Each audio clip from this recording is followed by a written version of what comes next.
Hey everyone, welcome to another show of Disclosure Now, where we expose the truths that are mysteriously, nefariously, and And sometimes, mysteriously. sometimes too, hidden from humanity. Today we're gonna, so in that spirit, Yeah, can you fix that? That's gonna drive me nuts. The cord. here, yeah.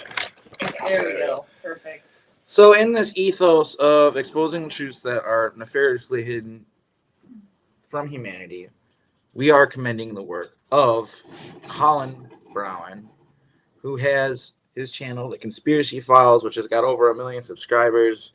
Obviously, much bigger than my channel. But I highly recommend anybody who's not following that content, who isn't checking it out over here, regardless of the footprint he has. If you haven't seen it, check it out. And that's what we're going to be presenting here today on the show. So, without any further ado, we're just going to get right into it. We're not going to waste your time here. And this is, well, do you want This is to? a good one. Yeah. So this is about. This is a show about the Smiley Face Killers.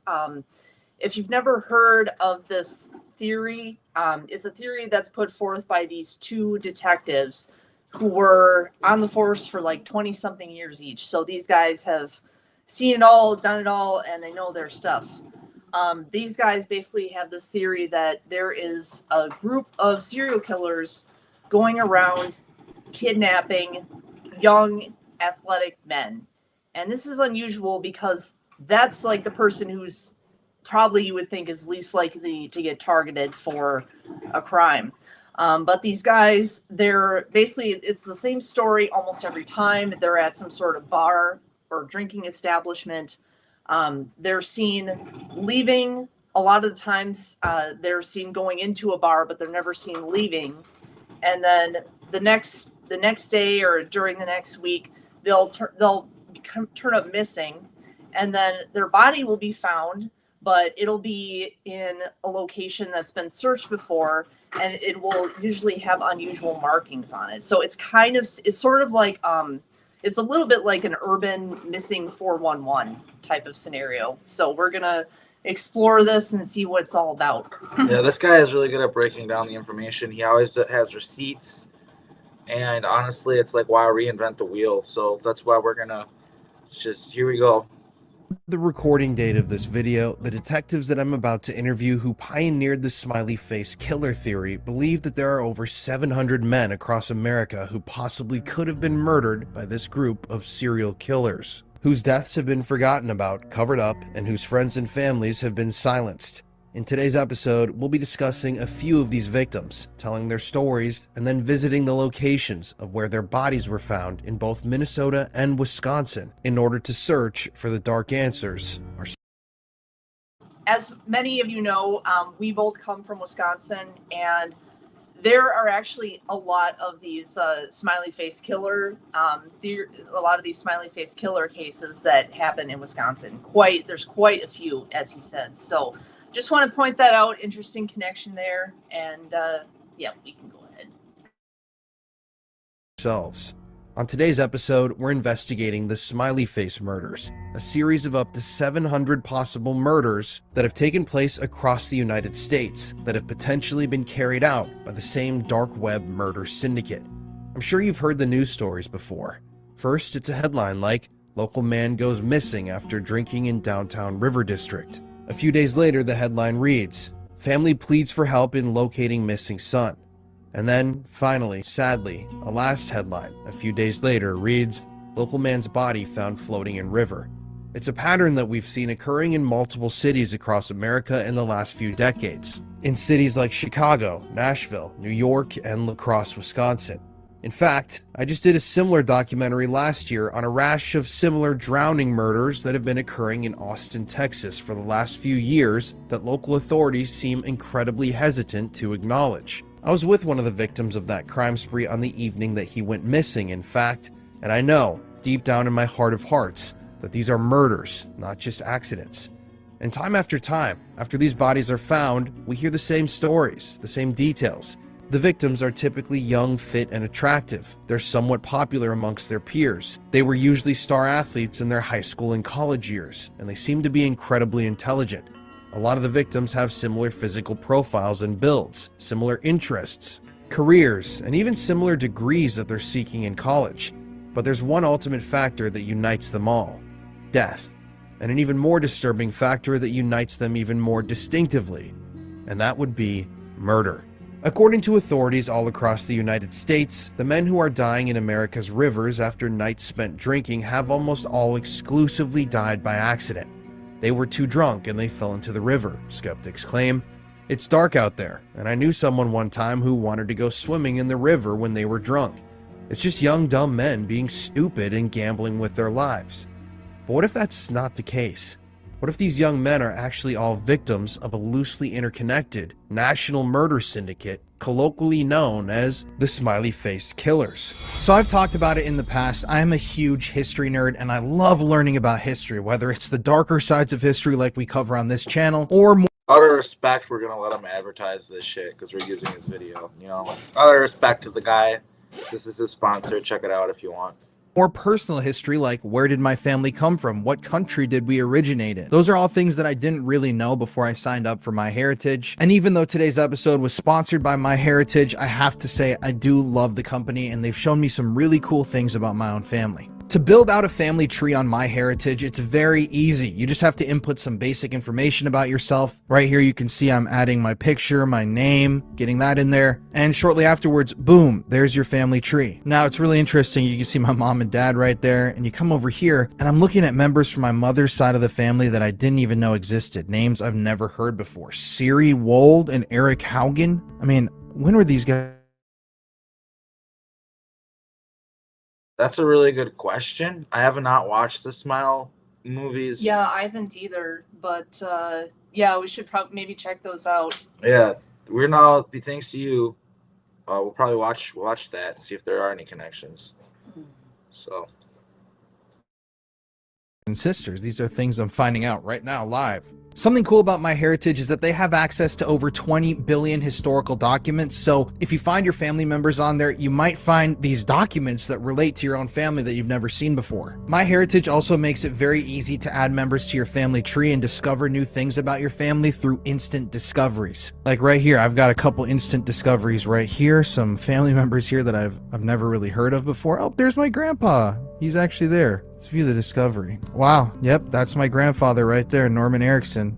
He appears in a photo here on this website. I've never seen of him. I'm going to check that and add that. Something else that's really cool is you can look through all these documents yourself. As you can see right here in the history of Trempealeau County, Wisconsin of 1917, this old article that's been scanned in here mentions my mother's uncle's uncle. I mean, how cool is that? You can really dive into your family and discover who you are and where you came from. Through MyHeritage, you can also upload old photos. You can enhance them, as you can see right here, which is super cool. Maybe you have some older pictures of older family members that you've never seen in color. I mean, just wow, look at the before and after of this picture. It just brings this stuff to life. I've been really enjoying my time on MyHeritage building out my family tree, and I think that you will too. If you want to start researching your family history and building out your family tree, now is a great time to start. All you have to do is head to the link in the description of this video or in the pinned comment. It's my special link, and you can start setting up your family tree immediately. Once again, that's MyHeritage. Anyways, let's get back to today's story. Well, first, we need to examine just who the Smiley Face Killers are.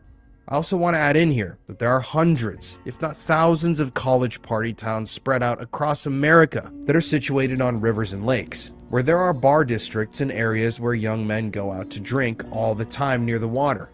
And in most of those towns, you don't have problems like the ones we're going to be discussing in this video.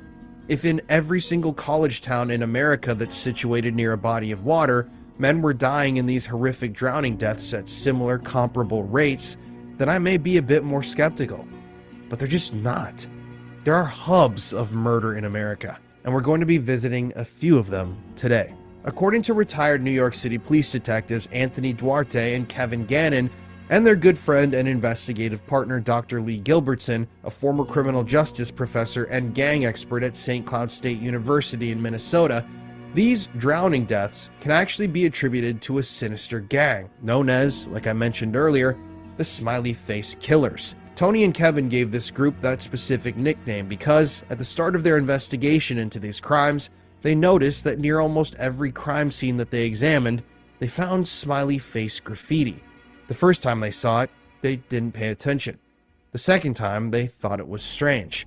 But as they continued to examine these murders and kept noticing the smiley faces, the appearance of these logos turned from a creepy coincidence into hard evidence. According to Kevin and Tony, the Smiley Face Killers are a group of serial killers, torture fanatics, and sadomasochists that most likely initially organized with one another on the dark web. According to the theory, my personal pet theory about this is I think it is loosely organized groups of satanic cults that are working at the behest of the government.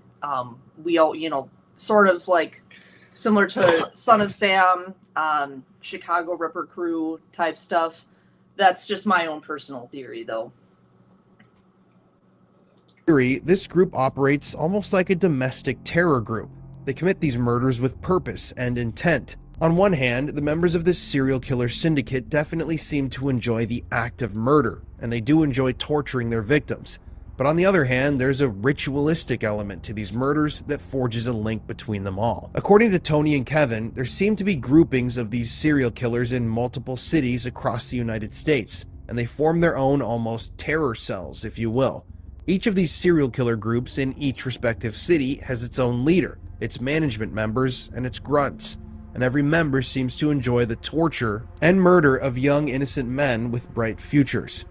Think of the Smiley Face Killers as a sort of incel group, a group of frustrated, deeply disturbed young men, situated on the outskirts of proper society, young men who initially forged bonds on the dark web, where they at first discussed their darkest fantasies of murdering people, and then began to act out those fantasies in real life. It's thought by Kevin and Tony that there are over 1,000 identified members of these serial killer smiley face gangs spread out across America, which is a deeply frightening and troubling thought, especially since the authorities across the country don't believe in the possibility of the group's existence. But to tell you the full story of these murders and to fill you in on the details, I actually spoke with Anthony or Tony Duarte and Kevin Gannon myself, the two detectives who created the smiley face theory. They're pretty infamous in the true crime world, and I asked them the questions to which I was eager to have answers.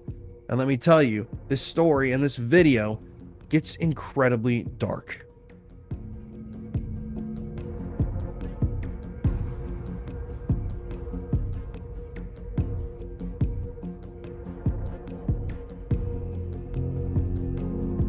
I'm Anthony Duarte. Most people call me Tony.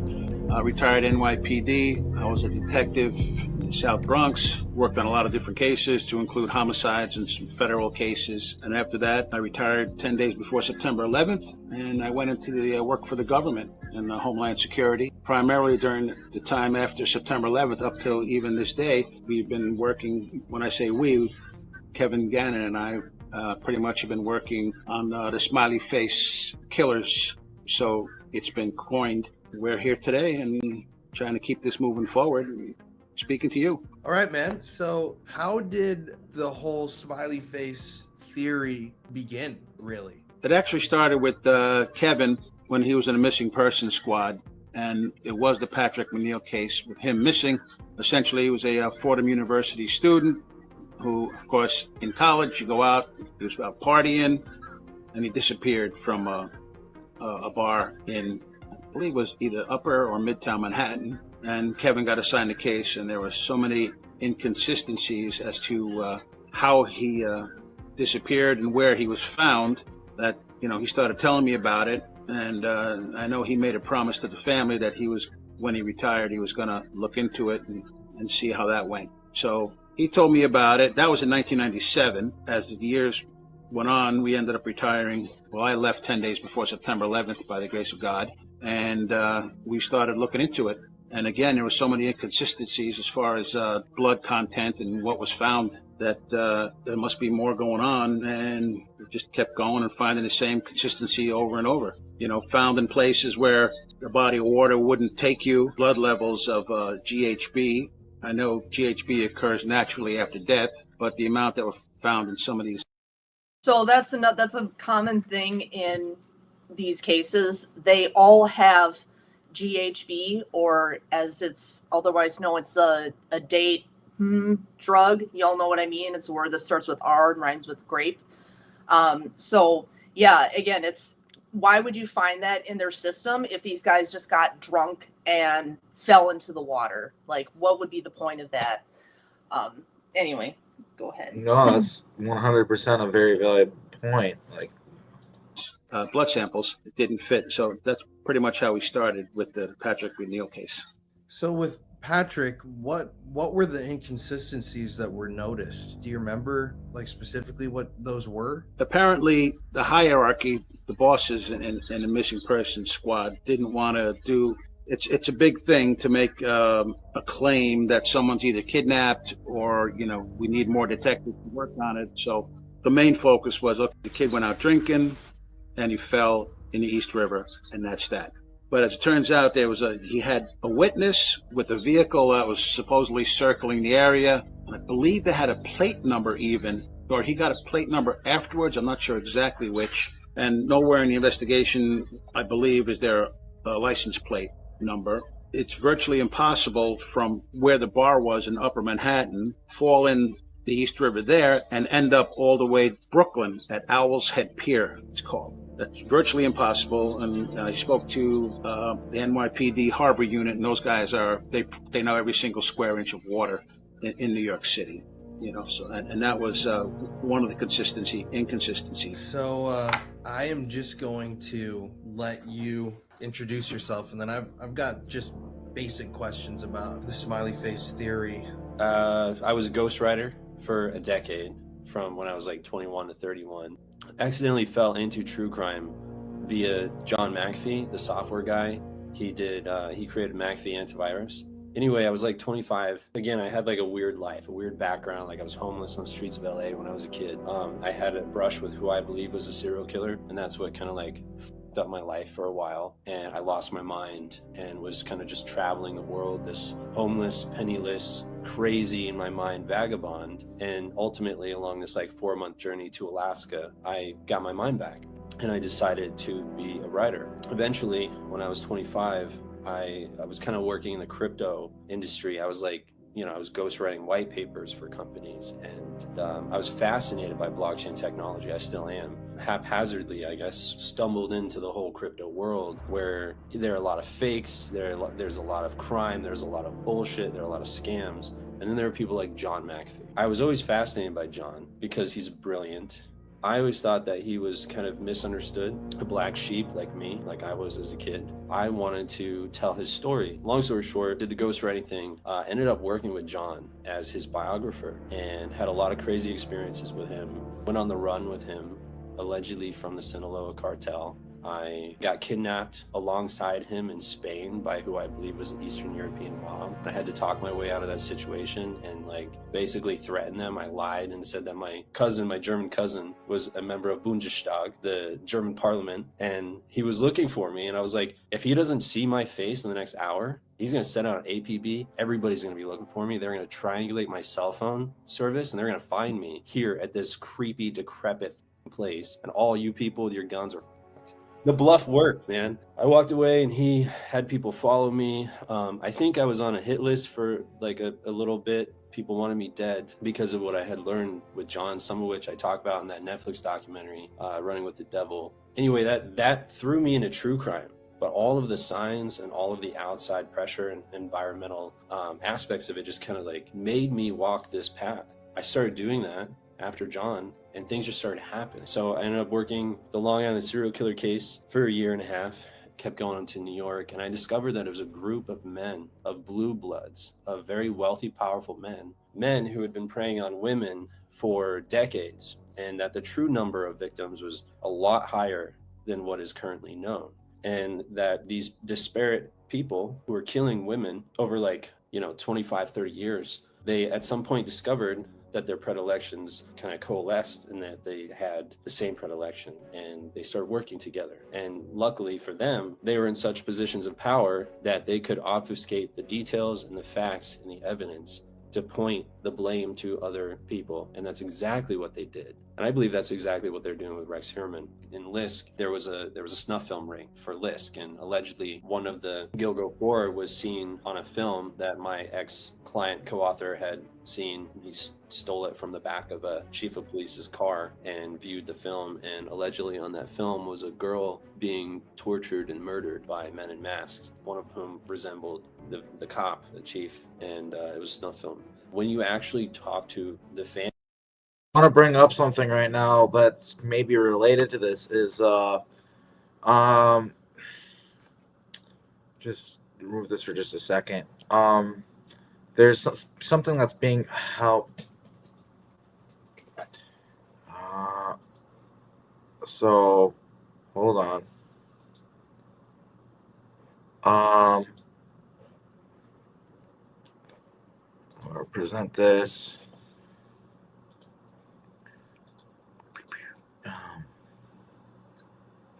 Yeah, you can, what? It's being really weird. Hold on. Technical difficulties. Your browser has blocked your screen? That comes up a lot, but that never comes up. I share my screen all the fucking time, dude. Well, I've seen it come up before, but it usually lets you do it anyway. Like, I don't know why it's not letting you do it this time, but all right. Yes. It's not letting me do it. Well, basically, the side of the LA freeway, there are these signs there's a yard, like I don't know if it's like a junkyard or something. It won't let me show it, you guys. Yeah, but if you Google like help LA freeway, you'll find it. And there's all these things that say help, and then there's also billboards where it said help, corrupt LA police or something like that. Corrupt LA police. Yep. And then this guy's talking about how the chief of police was involved in snuff films and stuff. Mm-hmm. So I think that's connected, and I just really wanted to point that out, honestly.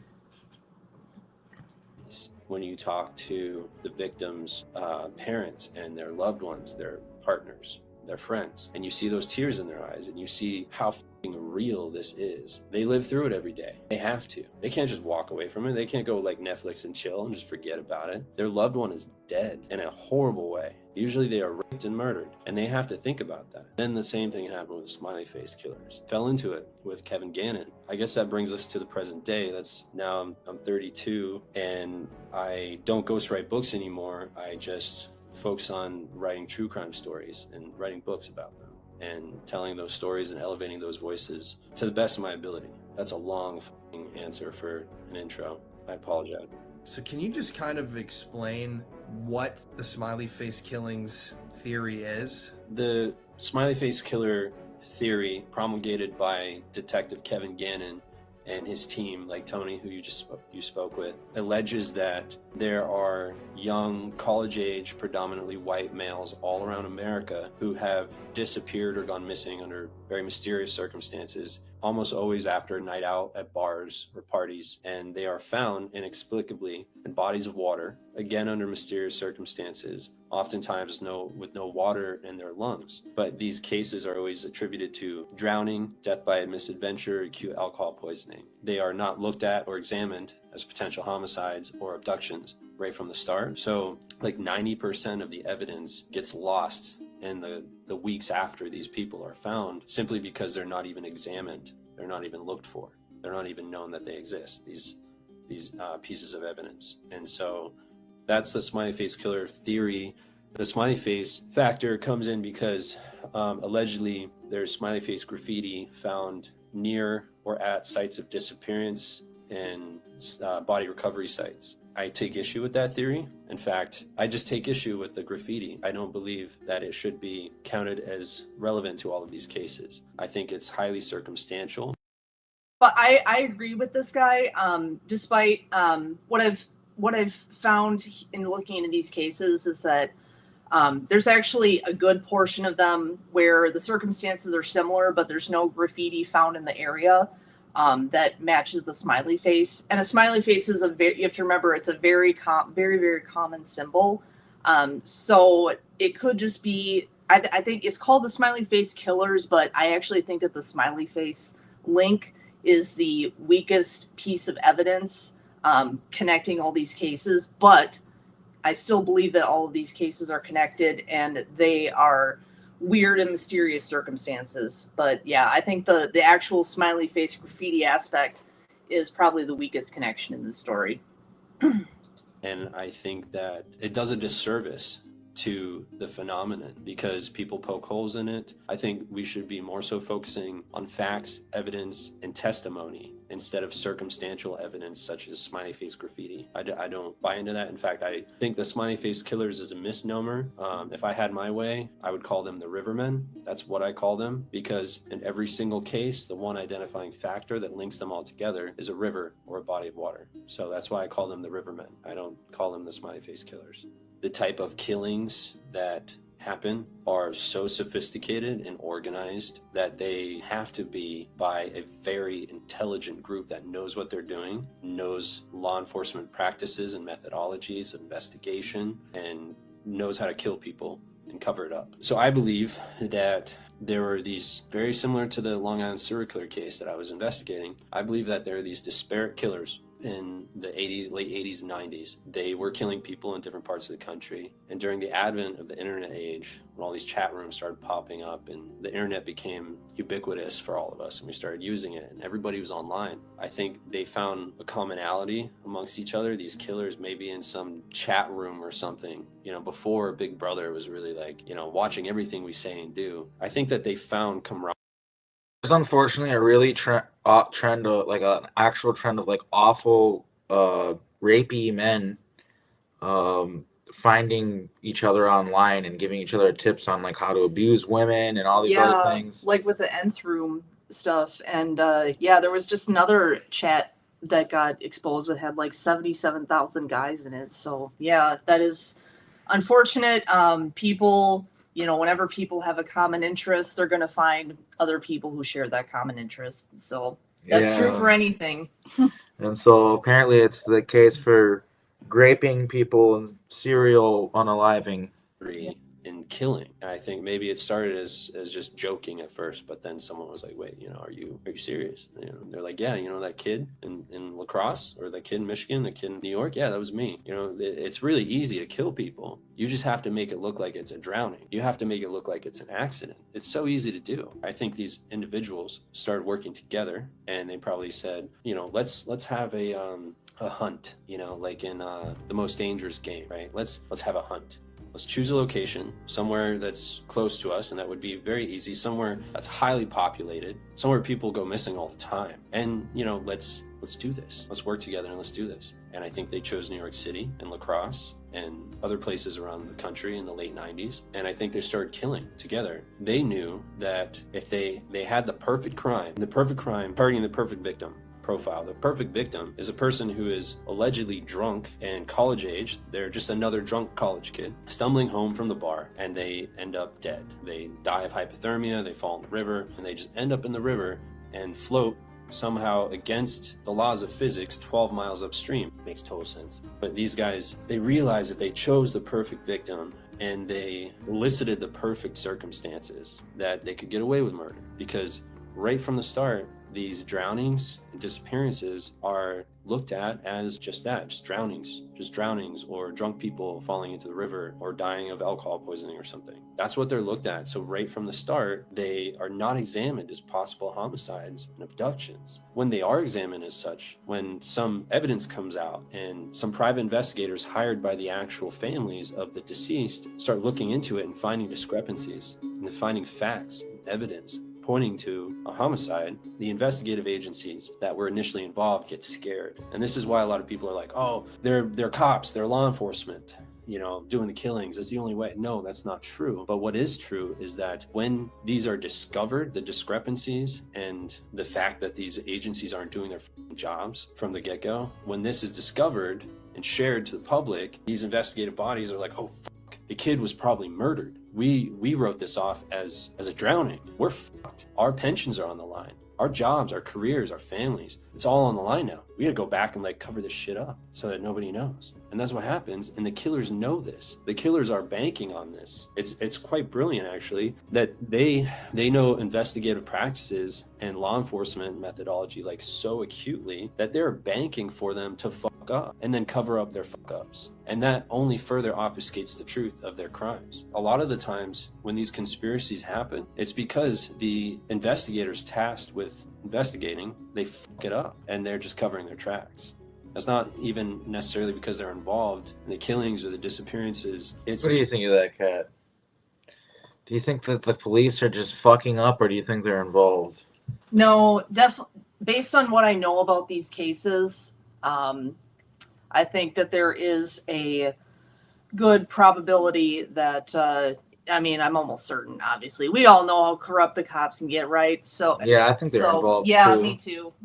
No, they didn't do their job, and they're going to lose their job once people find out. So they got to cover up the truth. It's what I call their twisted brilliance of this group. And I believe they are a group. I believe they are a very sophisticated, organized, intelligent group of people operating all over the country now, all over the world, potentially. Wow. That information is, like I said before, incredibly dark and disturbing. I mean, the links are definitely there and the killers are yet to be caught. It's so sad to see justice continually be passed over for all of these victims' family members, as the local authorities seemingly try their hardest not to investigate these deaths as murders, and instead seem fixated on proving that these men died accidentally or took their own lives. But now, we have to talk about the initial batch of smiley face cases that really took this theory into the mainstream in the Midwestern state of Minnesota. On the evening of April 17, 2009, 24-year-old Jelani Brinson attempted to call his mother, Alice Hamilton, on her cell phone. Alice, who was dining at Mad Jack's Sports Cafe in Brooklyn Park, Minnesota, didn't hear the call over the noise of the bustling restaurant, and Jelani, after calling his mother, didn't leave her a voicemail. That same night, Jelani Brinson disappeared. In an eerie coincidence, 3 of Jelani's friends were also at Mad Jack's that evening, that local restaurant, and they believe that Jelani likely made the call to his mother from inside the restaurant. They had all been hanging out that night and they had visited that same eatery. Strangely though, despite being in the exact same place at the exact same time, the mother and son never crossed paths. It's unsettling that we were both there and never saw each other, Alice later said. As it turns out, those friends may have been the last people to see Jelani alive. After leaving the restaurant Mad Jack's, the group headed to a friend's house on the 600 block of Kennedy Street near the Anoka County Fairgrounds in Anoka, Minnesota, a suburb or town relatively close to Minneapolis. Jelani stayed for only 5 minutes before abruptly leaving without saying goodbye.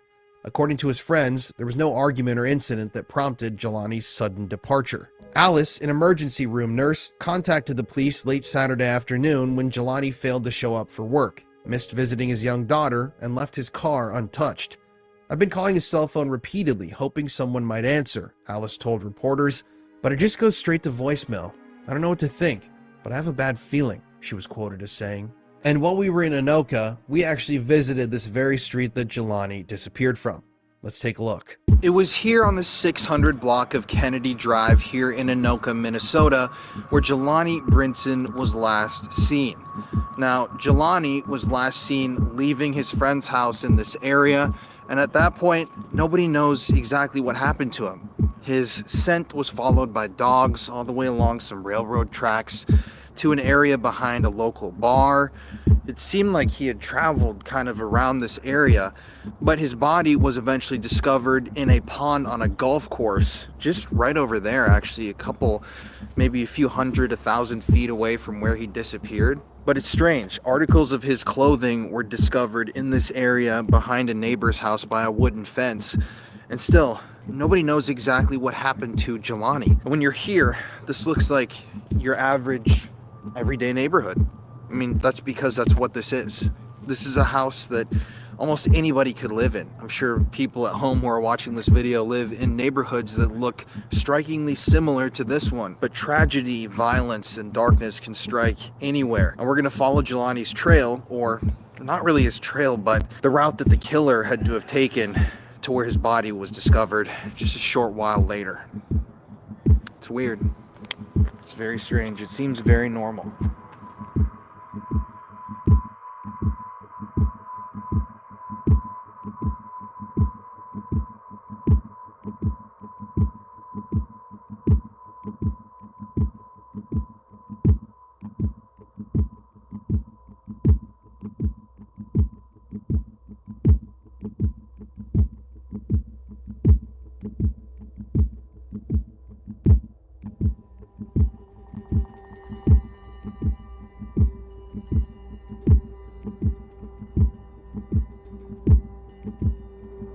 Now, authorities considered the possibility that Jelani might have hopped onto a slow-moving train in the area.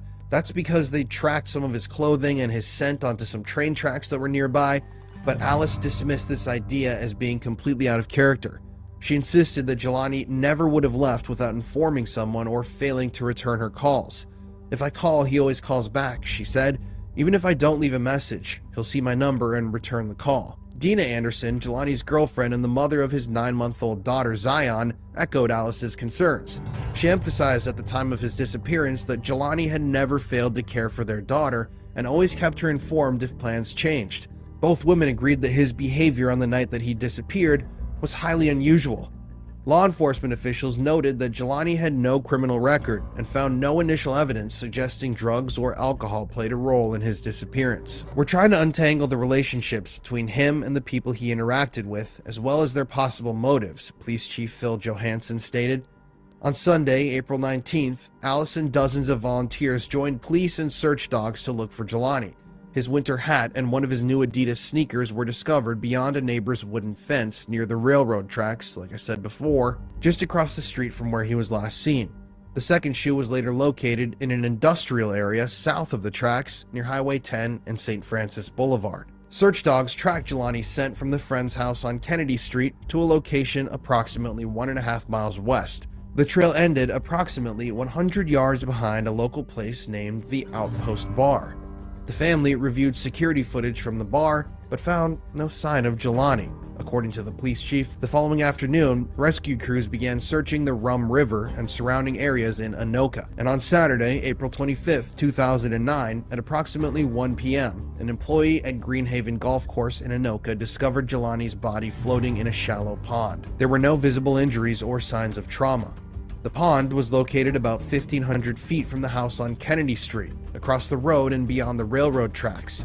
Jelani's body was shoeless, yet his socks were clean, leading investigators to believe that he hadn't walked into the pond himself, but had been placed there. You have to understand, to get to the pond, there's a ton of grass in between the road and the pond, so it would be physically impossible for somebody to walk all the way there without shoes on and have no dirt or anything on their socks. You're going to see in the footage in a moment. The Anoka County Medical Examiner's Office performed an autopsy but could not determine the cause of Jelani's death. The examination revealed no injuries, no signs of foul play, and no traces of drugs or alcohol in Jelani's system. They also ruled out natural causes such as a heart attack or aneurysm, as well as drowning, weirdly enough. The autopsy concluded that Jelani had died prior to being placed in the water. Now, Jelani's wallet was found on his body, seemingly eliminating robbery as a motive. Investigators admitted that they had a few leads. There were no signs of a struggle where his shoe and hat were found, said Sheriff's Lieutenant Paul Summer.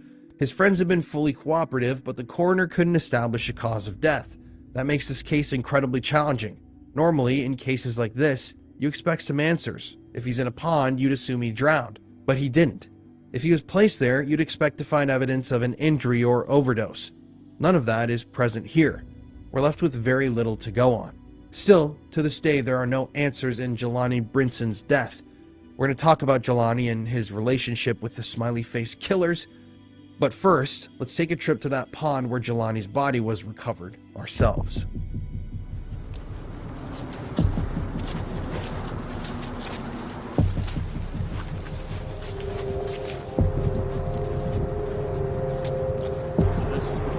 There's the train, actually.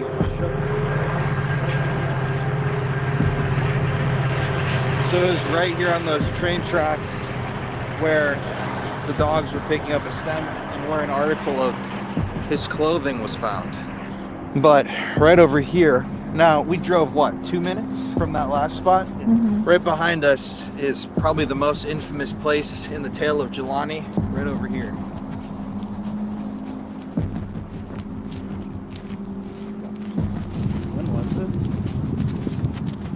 So right here, this is where Jelani's body was recovered after he went missing, in this pond here in Anoka, Minnesota. Now, it is interesting because just like we saw with the Austin drownings documentary that we did. There were a lot of inconsistencies with what happened here, how he got into the water. There was no scent connecting him over here. He was missing for an extended period of time. He fit the exact profile of these other Smiley Face Killer victims, and he vanished. Jelani just vanished, leaving his friend's house, and at the time of his death, he wasn't on drugs, he wasn't overly intoxicated, but a recurring theme you're going to see here in these victims was the presence of GHB in Jelani's system. We've talked about GHB a lot, I'm sure, in the documentary already, but if we haven't, GHB is a one thing I want to point out as well is with these types of drugs, a lot of the time, or well, not a lot of time, but sometimes I should say,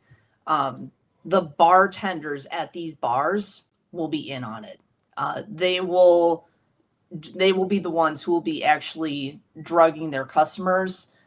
Sometimes they test it out because sometimes they're selling it to guys so that they can drug girls. But in some of these cases, it's highly probable that the bartenders were the ones who spiked the drink. Really? Yeah, that happens. That happens a lot. As a woman, I know people tell you, what to watch out for with these things. So yeah, it happens a lot. Wow. date rape drug. It's a drug that was in the systems of some of the men that drowned in Austin. It's a drug that's present in a lot of the men's systems here with the Smiley Face killings, and it's essentially a drug that would be administered by a wannabe killer to incapacitate their victim before doing whatever they wanted to them, whether that's torture, sexual assault if that were present, and obviously murder. But right here where he's found floating, and to this day, no one has any answers. Like, how did he get here? Who put him here? What happened? He wasn't suicidal, he wasn't wanting to take his life or anything. A man goes missing and is found floating in a lake. One time, that's weird. Hundreds of times in the same geographical areas with the same MOs and victim profiles and smiley face graffiti. That's not a coincidence. Weird, right? It just looks very strange. Yeah, very strange. And it just looks like a beautiful golf course or lake. Well, I mean, it's also scary. I mean, I've said we did the Austin serial killer documentary, and my doctor believes that when I was drugged, it was GHB too. So, I mean, I understand the experience, and it's scary. Very scary. You never know. Where are you safe? It's scary. And once again, all these victims, people sometimes fail to forget this guy was somebody's son, and he was a father too. Awful. So he left a void with his parents and with his own child.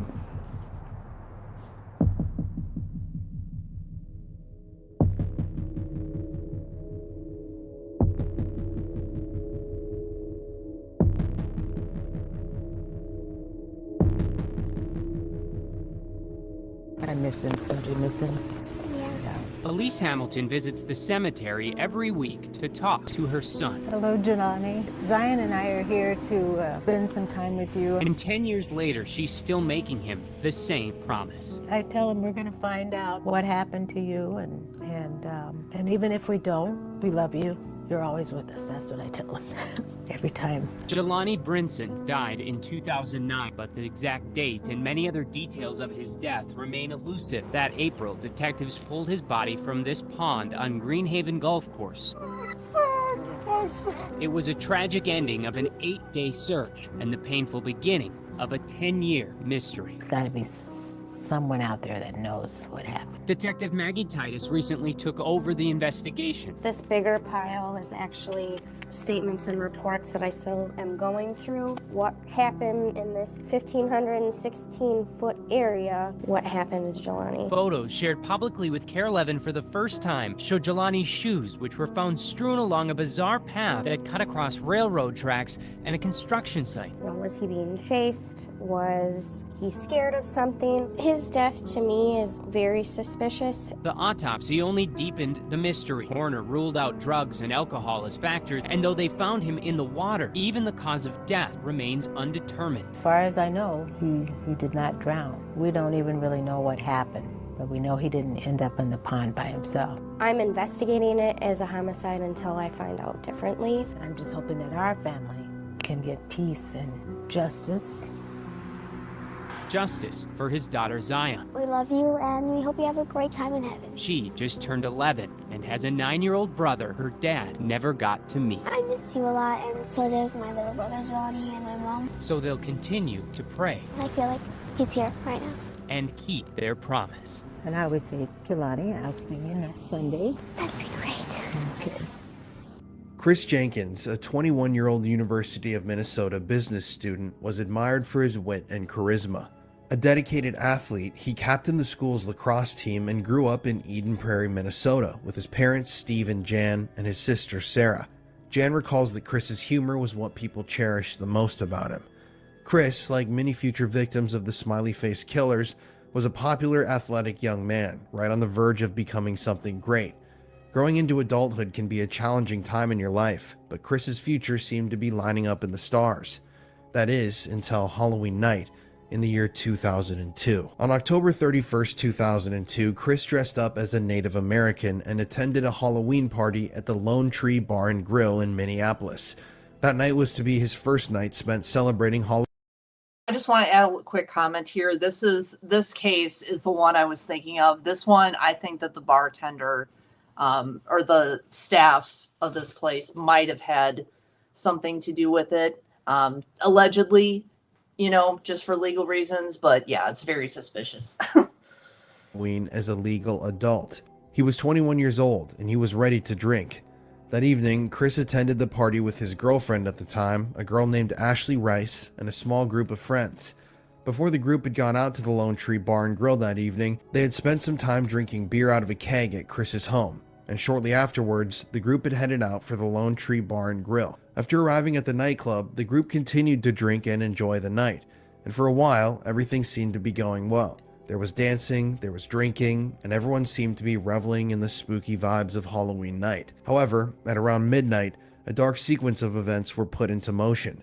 On that evening, at around midnight, Chris was kicked out of the Lone Tree Bar under unclear circumstances. While the exact reason he was kicked out of the bar remains unknown, it's believed that he was heavily intoxicated at the time, and sadly, this removal marked the last time that Chris was seen alive. When Chris failed to return home later that evening, his friends and family began to grow concerned. He wasn't answering phone calls, nobody had seen him, and there seemed to be no trace of Chris anywhere in the city of Minneapolis. It was almost as if he had just vanished into thin air. As hours turned to days and days turned to weeks, Chris's friends and family knew that something was wrong. The police had used bloodhounds and picked up a scent that led to nowhere. There had been sightings of Chris, reported to the authorities, but still, no one had any idea where he was. 4 months later, on February 27th, 2003, Chris's body was recovered from the Mississippi River, wedged between logs near the area between the 3rd Avenue Bridge and St. Anthony Falls. Initial reports at the time suggested that Chris's death was likely nothing more than a tragic accident, and some even suggested that Chris may have ended his own life. Investigators who were working this case at the time also hinted that an argument between Chris and his girlfriend on the evening that he went missing might have played a role in his actions that evening. In news outlets and on television, it was speculated that Chris had either wandered into the river while lost in thought or had intentionally ended his own life after that argument. This detail about the argument between Chris and his girlfriend that occurred on the night that he went missing has led most people who studied this case to believe that Chris's ejection from the bar may have stemmed from this argument. And obviously, if he was drunk, that probably didn't help. I can assume that tempers had been flared, angry words had been shared, and that both Chris and his girlfriend had decided that after Chris had been kicked out of the bar, they needed a temporary break from each other. And this argument between the couple was considered by local authorities to have been so intense that it probably contributed to Chris's presumed state of mind that evening. Authorities in this case were quick to try plant their own clues or interpretations of evidence. Chris was troubled that night, they said.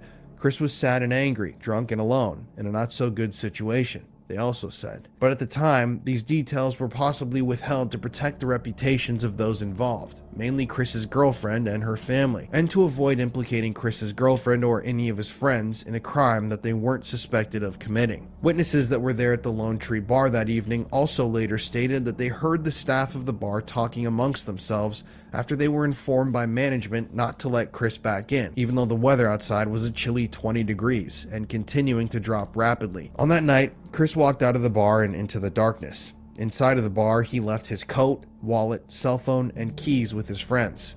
It's unknown still to this day where Chris was walking to, but according to the bouncer that was working that night, he saw Chris leave the bar and watched as he took a left on foot onto nearby Hennepin Avenue. Chris's frame of mind on the night that he disappeared paints a poignant picture. He was a young adult, heavily inebriated, embarrassed from being removed from the bar, and emotionally distraught following a heated argument. Combined, these factors likely left him vulnerable, but had he been vulnerable to himself or vulnerable prey for a syndicate of serial killers? After that argument and his disappearance, as I said before, for a couple months, Chris wasn't seen again, and eventually, when his body was recovered from the Mississippi River, it was located in somewhat close proximity to the bar where he was last seen. Eerily, when Chris's body was pulled out of the icy river water, he was still dressed in the same Halloween costume, a Native American outfit that he had worn out that evening. To this day, little additional information has been disclosed about the exact condition of his body, but apparently there were no extreme signs of physical trauma or evidence suggesting foul play. Those are secrets that the local authorities still hold closely to their chests. Upon the discovery of Chris's remains, his family faced an agonizing wait for toxicology results, a delay that isn't uncommon in such cases. Obviously, the authorities wanted to know just how drunk Chris had been, and needed some clues in order to determine exactly when and how he had ended up in that frozen river. And when those reports were finalized, according to the autopsy technicians, they indicated that Chris's blood alcohol concentration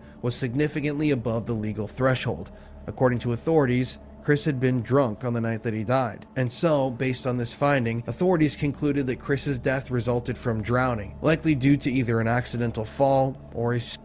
Publicly, their statements leaned towards the belief that Chris may have taken his own life, but at that point in time, there was absolutely zero stock put into the notion that Chris may have been murdered. Just take a look at some of the reporting at the time, both on television and in newspapers. The authorities were trying to go really hard with the accident or scenario. Either they didn't want to believe that it was possible that Chris had been murdered, or they'd been too lazy to take the time to actually investigate. What sets Chris's case apart, though, is that although his death was initially classified as an accidental drowning or it was later determined to have been a homicide. Yes, the authorities in Minneapolis at first stuck with their theory that this was some sort of accident and only presented evidence to the public which confirmed their bias, but they also failed to include and release evidence that definitely made it look like Chris had been murdered. And this was a pretty shocking move. You don't see police departments going back and changing causes of death from accidental to murder very often. And in addition, adding to the rarity of this decision, after this change, the Minneapolis Police Department issued a public apology to Chris's family, and they publicly acknowledged the errors in their investigation. While Chris's parents, Jan and Steve Jenkins, were determined to uncover the truth, law enforcement agencies rarely alter the official cause of death, even under significant public scrutiny. An official apology is even more unusual, highlighting the complexity of Chris's case and murder. But just what happened and what prompted the police to reclassify Chris Jenkins' death as a murder? Even after 2 decades, much remains unknown. Authorities have kept significant details under wraps, likely to protect sensitive information that only the perpetrator would know in the event of a confession. However, by withholding key information, investigators have unintentionally stifled broader public interest and awareness of the case. Today, we'll examine a few of these known facts surrounding Chris's death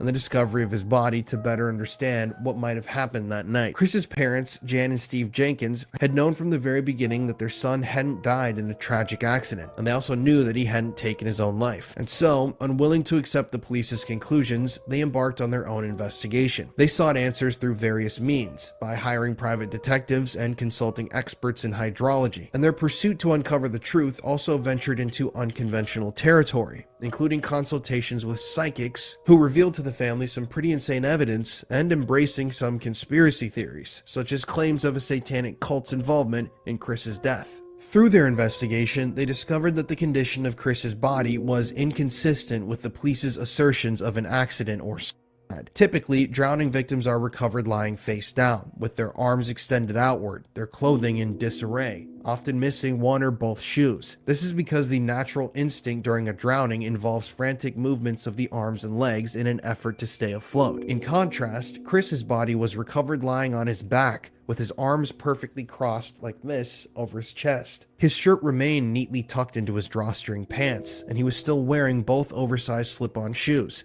Additionally, he was still adorned with a necklace, as well as a ring on his left index finger and another on his right ring finger. These details raise serious doubts about the theories of accidental drowning or self-harm proposed by law enforcement. A particularly notable observation from Chris's parents that still troubles most people who examine this evidence concerns the condition of Chris's body when it was found in the water. Despite allegedly having jumped off of the bridge or having fallen into the river, Chris's costume remained fully intact, with his shirt, like I said, still tucked in and his slip-on shoes securely on his feet. If Chris had actually fallen into the river and been forced to swim for his life before drowning, his clothing wouldn't have been in such perfect condition, and his shoes definitely wouldn't have been on his feet. Additionally, when Chris was found in the river, like I said before, his arms were crossed over on his chest, like this, a detail that has raised significant questions about the circumstances of his death. I mean, it's clear with a detail like that there was some premeditation here. Somebody had killed Chris, put his body in the water, and had essentially posed his body to send some sort of a message. Both Kevin and Anthony independently corroborated this information for me, as they've both taken extensive looks at the crime scene photos and both agree that his arms were found unnaturally crossed on the day that his body was found. Chris's family also found it peculiar that there were no visible bruises on Chris's body, especially considering that he was, at the time of his death, a lacrosse goalie who frequently sustained bruises on his legs and arms. In the days leading up to his disappearance, Chris had participated in 2 games and attended practice, activities that usually left marks, scrapes, and bruises on his body. The absence of these bruises led his parents to suspect that he may have been alive for several days after vanishing, possibly being held hostage, giving his body enough time to heal. Experts in river hydrology who examine the Mississippi River have also expressed doubts that Chris's body could have remained in the water for 4 months without being noticed. The river had not frozen over until January of 2003, over 2 months after Chris's initial disappearance, and the area beneath the 3rd Avenue Bridge was thoroughly searched in the weeks after he went missing. On February 27th, the day Chris's body was discovered, there was a daytime thaw, which may have caused his body to drift from a different location before becoming lodged in the tree branches where it was eventually found. This has led many individuals, including Chris's family members, to believe that Chris was actually kidnapped and held captive for an indefinite amount of time before he was ultimately murdered and placed in the river by his killer or killers. In addition, it was allegedly, according to some reports, discovered that Chris was holding on to a clump of human hair in his left hand. According to these reports, it's believed that investigators themselves believe that this was Chris's own hair. Jan and Steve's investigations into their son's murder produced a number of interesting leads. One potential lead suggested— What do you think of the hair thing? Yeah, you don't, that doesn't make any sense to me. Like, why would you rip out your own hair so much that there's a big clump of it in your fist? Like, I mean, you can DNA test that, so. But they didn't? Yeah, I can't, yeah. I guess we'll find out, huh? Might have been seen heading north on the Hennepin Avenue Bridge spanning the Mississippi River on the night he went missing. This information was apparently told to authorities by an eyewitness who claimed that they had seen a man that looked similar to Chris walking across the bridge that evening. However, eventually, the Jenkins family managed to secure access to surveillance footage of the bridge for analysis, and what they saw was concerning. There were 2 security cameras installed at the Federal Reserve Bank, both aimed at the Hennepin Avenue Bridge, Jan Jenkins explained to an interviewer. Given that this was post 9/11, the equipment was state-of-the-art. We have written confirmation from the supervisor indicating that multiple people reviewed the footage from both cameras, covering late October 31st and the early hours of November 1st. Chris does not appear in the footage. We do not believe he crossed that bridge. The supervisor even informed the FBI that it would be nearly impossible for someone to run across the bridge without being captured on camera. That's a direct quote from Jan Jenkins. In their quest for answers, the Jenkins family hired private investigator Chuck Loesch, who uncovered witness accounts of a violent encounter near Times Square Pizza, a pizza restaurant located literally across the street from the Lone Tree Bar. According to these witnesses, a group of at least 10 individuals on the night that Chris had gone missing had attacked a man in what was believed to be a sort of gang initiation. It was a violent assault, during which this group of men beat on and assaulted a single man who had been walking down the street. This statement was corroborated by multiple witnesses, so it really does seem like this fight or beatdown did happen, and Times Square Pizza was located very close to the Lone Tree Bar. However, to this day, the exact timing of the incident remains unclear. but it may have occurred around the same time that Chris exited the bar. In addition to this lead, the Jenkins family independently employed 2 separate bloodhound teams with different handlers to attempt to trace Chris's scent. Interestingly, both dogs picked up Chris's scent on the sidewalk right outside of the pizza restaurant where the alleged altercation took place. And remarkably, both sets of dogs completely independently followed that same scent into the adjacent parking garage and stopped at the same parking stall. When the Jenkins family and their private investigator took a closer look at the parking spot and the specific area that both sets of bloodhounds had traced Chris's scent to, they found what looked like bloodstains and a red feather, potentially from Chris's Native American costume, inside the parking structure and in that immediate area. These discoveries added weight to the theory that Chris's disappearance and death were the result of foul play rather than an accident, but none of that evidence, even though it does exist, has ever been formally explained. We actually visited the former location of the One Tree Bar and Grill, the parking garage where Chris's scent was tracked to, and the area of the Times Square Pizza while we were in Minneapolis. Take a look. So on the night that Chris disappeared, the last known location of his was at the One Tree Bar, which literally was just right around the corner. Right now we're in downtown Minneapolis, and I don't know if we're gonna get copyrighted for the music, so you can just come around and take a look. But it's right here, the Gold Room. I can't talk now.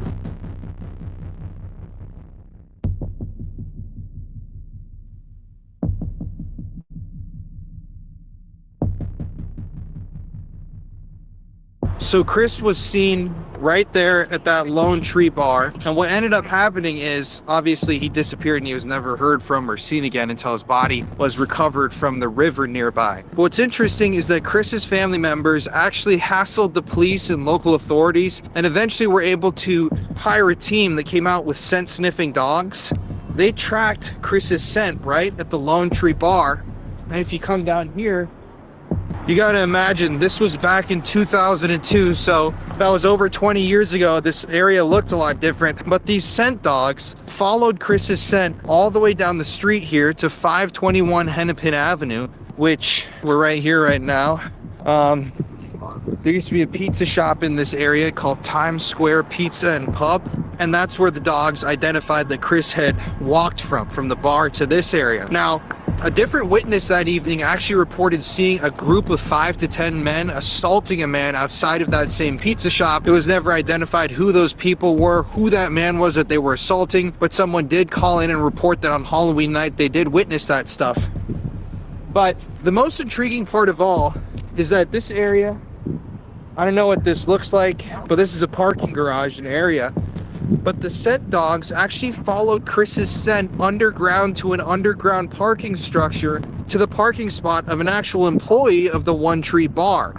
Now, investigators found something that looked like where like you, where you thought that. Yeah, exactly. Okay.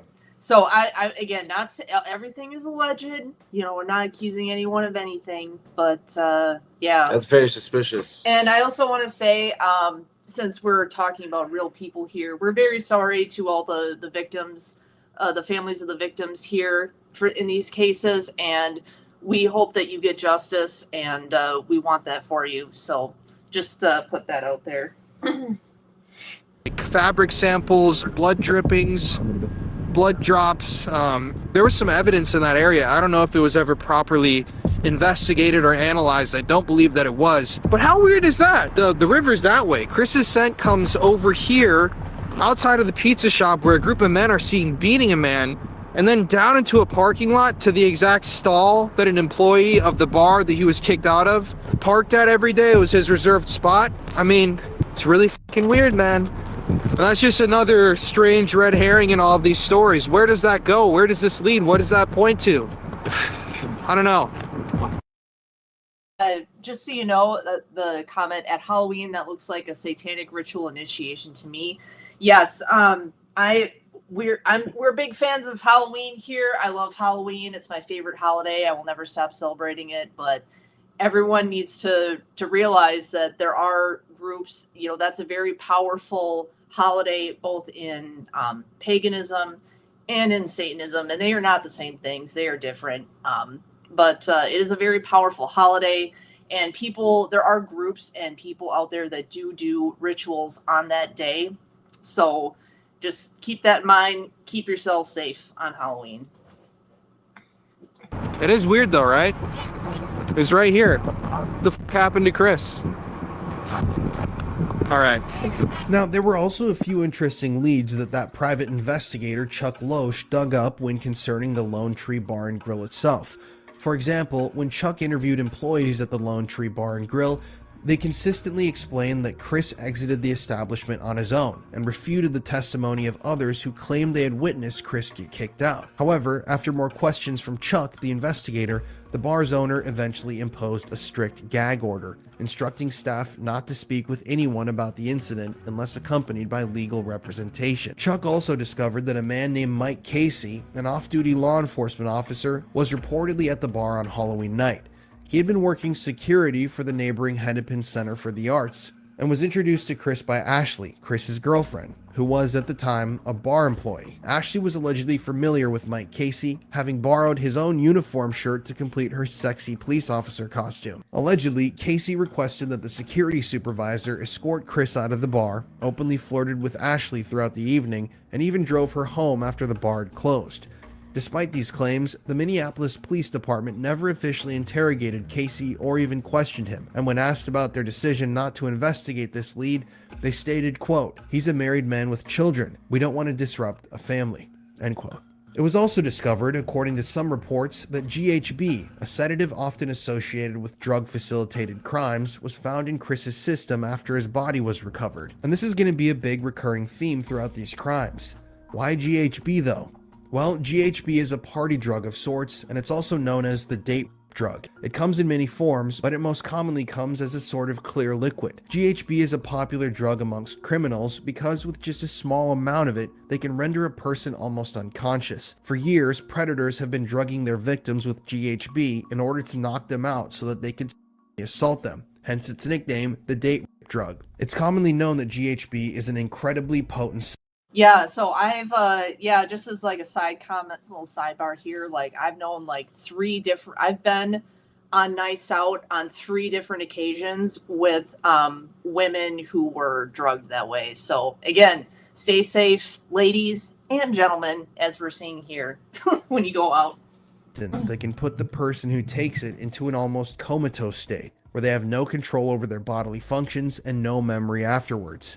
In fact, on the website betterhealth.vic.gov, the effects of GHB are listed as being relaxation, drowsiness, sociability, euphoria, lack of inhibition, increased sex drive, heightened sensitivity to touch, dizziness, vomiting, tremors, tunnel vision, loss of coordination, confusion, irritation and agitation, hallucinations, blackouts and memory lapses, seizures, coma, respiratory arrest, and death. So as you can see, it's a horrifically powerful drug that, if administered to an unwilling party, could render someone completely defenseless. It's believed that the Smiley Face Killers are fond of using this drug to knock out their victims, and I've recently covered a story eerily similar to this one. In the last few years in Austin, Texas, over 25 young men have been murdered, and it's suspected that they were administered doses of GHB before they were abducted and then killed. Just like in the case of Chris Jenkins, these men in Austin have been going missing after a night spent drinking in downtown Austin, and they're then found a day or a few days later in Lady Bird Lake. And it's commonly believed in the Austin cases that some, if not all of the victims, are being administered doses of GHB immediately before their disappearances. But back to Chris. Interestingly, Chris wasn't the only one who had allegedly been drugged while drinking at the Lone Tree Bar. In fact, after Chris vanished, another individual came forward and testified that he had visited the same bar months earlier, and that he had reportedly fallen ill after consuming a single drink that was served to him there. According to this victim, after being brought to the hospital, it was found that he had high levels of GHB in his system. GHB that he was convinced had been served to him in a spiked drink at the Lone Tree Bar. In a strange twist, in 2005, an imprisoned man who was at the time incarcerated in the Minnesota prison system confessed to witnessing Chris's death and claimed on the record that it had allegedly occurred during a botched mugging. According to the prisoner's account, Chris was targeted but had no valuables on him due to his costume's lack of pockets. This enraged the man's accomplice, who then allegedly pushed Chris over a bridge. Eventually, like I mentioned before, the authorities in Minneapolis changed their ruling on Chris's death, stating that he had actually been murdered. The statement from the Minneapolis police chief at the time, a man named Tim Dolan, went as follows: "We made an assumption. And because of that assumption, we probably caused pain. Well, I know we caused pain in the Jenkins family. More pain than they had to suffer and than they already suffered. And for that, for the Minneapolis Police Department, I want to apologize to the Jenkins family." End quote. In 2007, authorities in Minneapolis, after gathering some evidence, presented a suspect to the county attorney, but no charges were filed due to insufficient evidence. And there have been no real developments since. The real killer or killers who ended Chris's life are still wandering out there amongst the public, free as a bird. But this story gets weirder. Chris wasn't the only young athletic male to have gone missing after drinking at a local bar, who ended up dead in a nearby body of water that fall/winter. You see, just a few days after Chris went missing, on November 6, 2002, Michael Knoll, a 22-year-old University of Wisconsin student, disappeared after celebrating his birthday in Eau Claire, Wisconsin. Shortly after, on November 9th, Josh Gumand, a 20-year-old student from Collegeville, Minnesota, went missing after leaving a gathering of friends. These three young men vanished within a 100-mile radius of Minneapolis, sharing similar physical traits, ages, and circumstances. On the nights of their disappearances, they had attended nighttime parties or gatherings located near bodies of water, and they had all disappeared after spending the night drinking. And still, there are no explanations in the deaths of any of these three men. So, you have this young man who is found in the river. There's some weird inconsistencies with the case. Nobody wants to look at this thing as a murder. Obviously, I've seen this in Austin, even with my friend who was beaten almost to death and found on the side of the river. It's always an accident. How did it go for you guys from this one case to, constructing this whole theory? What was the next step? The next step was he was doing research, and we discovered the Chris Jenkins case in Minneapolis. And that case has glaring inconsistencies in that case, and with their supposed events from that night. He went missing it was October 31st, so it was Halloween. He went to a party at a local bar there in Minneapolis, and then they claimed that he came out and he was all stumbly, which he was, but not because he was drunk, because we feel he was drugged. Walked across the bridge and fell off the bridge into the river. Yeah, that's something that I've heard in a lot of these cases that I've looked into. Sometimes, yes, they are heavily intoxicated when they're leaving these establishments, but quite often, these guys are not reported to be heavily intoxicated at the time that they leave these bars. So, can you reiterate again to the viewers why we're covering this on the channel? Yeah, so I have wanted to cover this for a long time. And again, there are many similarities with the missing 411. And as I stated, I do believe that there is a satanic cult connection to this. Very similar to the Son of Sam and other such cases. But yeah, I firmly believe that this is cult activity. We're seeing ritualistic aspects with these guys when the bodies are found, with the hands crossed over the chest, like he said, that's how a corpse looks. And we all know that, the corpses are used in satanic rituals and things like that. So so that's why I thought we should bring this to our viewers' attention. So there's connections. Yep. That right there, we proved that was wrong. There's no way that happened, because there's a Federal Reserve Bank right there on one side of the bridge that has cameras. We viewed the cameras. He's not seen ever crossing that bridge. And he was found months later, stuck in some river debris with the level of GHB that was found in his system. There's no way that it all happened. Why do you think Minneapolis was kind of a hub? Because you had Chris Jenkins, Jelani Brinson. I can't recall if there were more victims there, but it seems like that was kind of a point they were at with the other people too. We had interviewed a guy in prison, and in court documents, because he's now in prison for life, because he got convicted of a homicide in another city nearby, Minneapolis. There was a group called the Dealers of Death, and they would go out and pick their victims, sometimes for fun, sometimes in a weird way for rewards or an initiation. And that was in and around Minneapolis at that time. So it was like a loosely knit kind of group of murderers? Well, there were two main leaders, and pretty much these kids were wayward kids that they went to a community center, and that's how they met these kids. They met them, recruited them, and they offered them in a weird way like a family. You know, these kids were loners and on the edge of, in the fringe of, in trouble, and that's how they recruited them. And again, it's in court documents that one of the witnesses who was part of the group admitted to how many members are in it. Not to say that he admitted to killing a lot of people, but based on the information that we got, they were a whole part of it, and that was in the Minneapolis area. So do you think they're responsible for both Jelani and Chris Jenkins? I'm not sure about Jelani, if it's them directly, but them and the ideology that they believe in, I believe that was part of it for Jelani.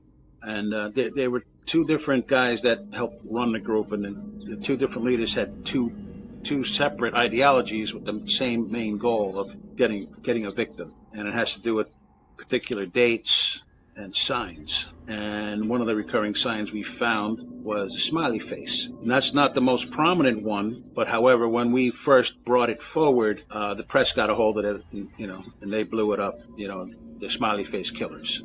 So that's just one of the different graffitis that we found. And I want you to consider the similarities. Jelani Brinson leaves his house, no one knows where he's going. The dogs pick up his scent, they find pieces of his clothing, and somehow, inexplicably, days later, he's discovered in a body of water. And remember, in Jelani's case, his socks were completely clean, so the authorities said it looked like he was placed there. Then you have Chris Jenkins from a few years before that, who disappeared under very... Yeah, and I thought that it would be also, I thought it would also be good to showcase this, because people like mainstream narrative says that, ritualistic killings and occult crime, the mainstream narrative is that it doesn't happen. It never happens. The FBI said something like there's never been a documented case of a crime with occult connections or something like that. And we all know that that's bullshit. So, and there's clear occult elements here. So that's why I thought that we should highlight this as well. They say it doesn't happen, but it absolutely does. Yeah, it's silly to say that it doesn't. Similar circumstances. Nobody knew where he went. The scent dogs tracked him to a weird location. There was a bar connection, and he ended up in a body of water as well. Authorities also said it looked like he had been placed in there versus drowned. So leaving Minnesota after that night, I knew that something still wasn't right. We still weren't done here.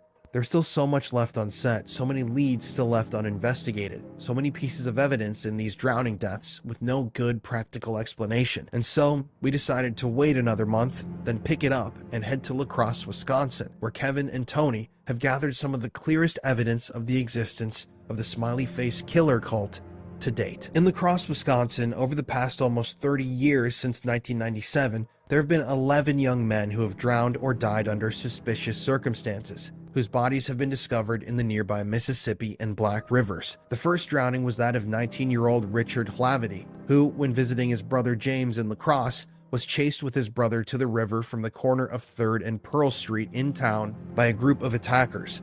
James escaped the ordeal, but sadly, Richard did not. His body was then found in the water shortly afterwards, and the attackers were never identified. Then, in that same year, there was Charles Blatz, a 28-year-old UW Platteville student who was visiting Lacrosse for Oktoberfest celebrations. He was last seen headed downtown to hit the bars before he vanished.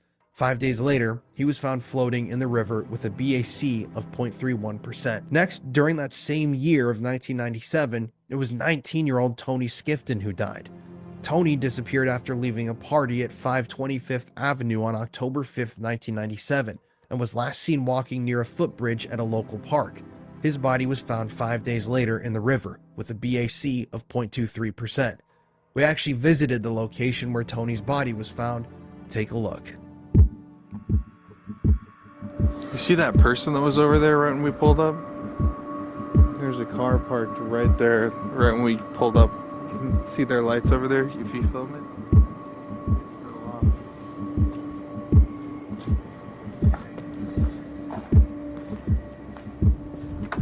Oh, this is eerie, man.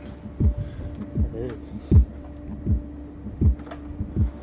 is. So in the water's right beneath me right now, this is where the body of Tony Skifton was found. Tony went missing in October of 1997 after leaving a party way far away from this location, and he was found days later in the river. Now, Tony fit the victim profile perfectly. He was, an attractive young male in really good shape. He had a promising career ahead of him. He was getting an education, and he once again vanished and then was found days later with no explanation really being given for what happened in those days that he remained missing for.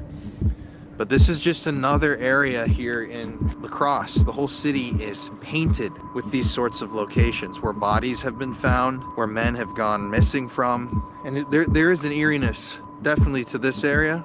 It's an unspoken eeriness that soaks into the environment. Just looking, it's creepy. Just come over here, let's just show this. Let's say you're a mass killer, right? You're a member of a serial killing club or group that wants to dispose of a body. It's 9:00 p.m. right now on a Friday in January when a lot of these cases, have happened. Look at this. This park is completely empty. It's completely desolate.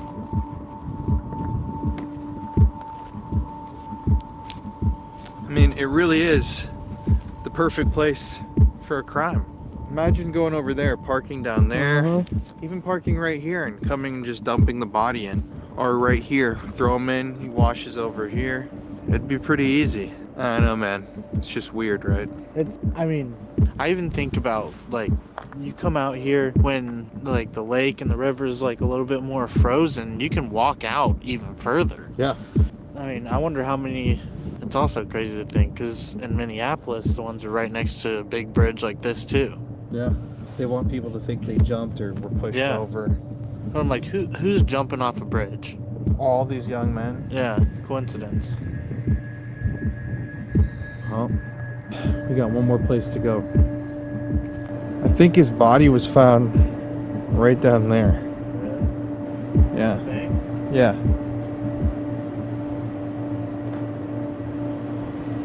Hard to imagine. The next young man to be found in Lacrosse's waterways was 20-year-old Nathan Kapfer, who disappeared just a few months after Tony on February 18th, 1998. Nathan was, once again, a university student and was last seen walking alone on 3rd Street, a local street filled with bars, after being cited for underage drinking outside of a local watering hole named Brothers Bar. Now, in a bizarre twist, after Nathan went missing, his hat, wallet, and police citations were all found neatly arranged near a statue depicting an indigenous person in nearby Riverside Park. His items had been arranged in a way that, to authorities and family members alike, seemed incredibly ritualistic and premeditated. Nathan's body was found in the river near Riverside Park in April of '98, months after he went missing. He had a BAC of 0.22% at the time of his death. I also want to mention, this is it could just be a coincidence, it could just be an incredibly common thing, but there's a Riverside Park in our hometown as well, in Appleton. So that, just want to point that out. Almost a year after Nathan's body was found, a 20-year-old University of Wisconsin lacrosse student named Jeffrey Giese went missing after last being seen alive at a bar on, once again, 3rd Street in downtown Lacrosse. A month later, in May, his body was recovered from the Mississippi River, and he was found to have had a BAC of 0.42% at his time of death. Around March 1st or 2nd of 2001, 23-year-old Patrick Runningen drowned in the Black River in Lacrosse, after having last been seen in the parking lot of Nutbush City Limits, a local bar and grill. His body was found later, once again in the river. He had a BAC of 0.24% at his time of death. A few years later, in 2004, came one of the most infamous of all of the Lacrosse drownings, that of Jared Dion. After an evening spent drinking and dancing early on April 10th, 2004, Jared was last seen by a friend boarding the Safe Ride bus, a free shuttle service that transports students between the University of Wisconsin Lacrosse campus and downtown. It was closing time at John's Bar, and most of Jared's friends had already left. Jared, however, mentioned to his friend Mark Hoagland that he wanted one more drink. Mark insisted otherwise, urging Jared to leave with him so they wouldn't miss the final bus home. Believing Jared was following him, Mark walked away. But when he turned around, Jared was no longer there. Jared was known for being dependable, responsible, and an excellent student on track to graduate. People in town knew him as an honors student, and Jared enjoyed being social. Wandering off without informing anyone was entirely out of character. Later that day, Jared's mother realized that he had never returned home after going out that night. Concerned after not hearing from her son, Jared's mother filed a missing persons report on Saturday evening, as she had been trying to contact him to finalize Easter plans. 5 days later, Jared's body was recovered by divers in the Mississippi River. A group of joggers in Riverside Park discovered his hat nearby, carefully perched on a post near the area where authorities believe Jared may have fallen or entered the water. Dr. Lindsay Thomas of the Minnesota Regional Coroner's Office conducted the autopsy and determined the cause of death to be cold water drowning. Interestingly, this would be the second time that a victim's clothing or personal items would be found in Riverside Park.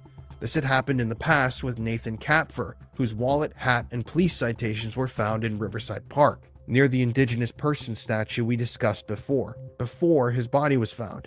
The same had been true with Jared Dion. At this point, rumors of a serial killer were running rampant in Lacrosse, and tensions were boiling to a frenzy point. In fact, local authorities believed that these rumors were so unfounded and so damaging at the time that a group of faculty members from the University of Wisconsin-La Crosse actually penned an open letter to the student body and the city titled, "Why We Are 99.9% Sure It Is Not a Serial Killer," in which they provided data and evidence that they claimed pointed towards the non-existence of a serial killer or killers in Lacrosse. Super sus. The bodies would continue to wash up in the river. 2 years later, Very strange. I've never heard of a anything member of the like University of Wisconsin Lacrosse basketball team would disappear in the early morning hours of September 30th, 2006, after a night of drinking at several downtown bars, once again near 3rd Street. On September 30th, 2006, Luke Homan joined his friends to celebrate Oktoberfest in downtown Lacrosse. He was last seen around 2:15 a.m. at the Vibe Bar, located Oktoberfest is 322 coming up J over and Street, over early again. that Yeah. Saturday morning. Concerns arose when his It's a big roommates holiday. contacted police later that day after Luke failed to show up for a planned golf I also wonder if it's like the timing as well, right? Like Yeah. the ritual timing. outing. What followed was a harrowing weekend for his loved ones as they searched desperately for any trace of Luke. But on Monday of that following week, their worst fears were realized.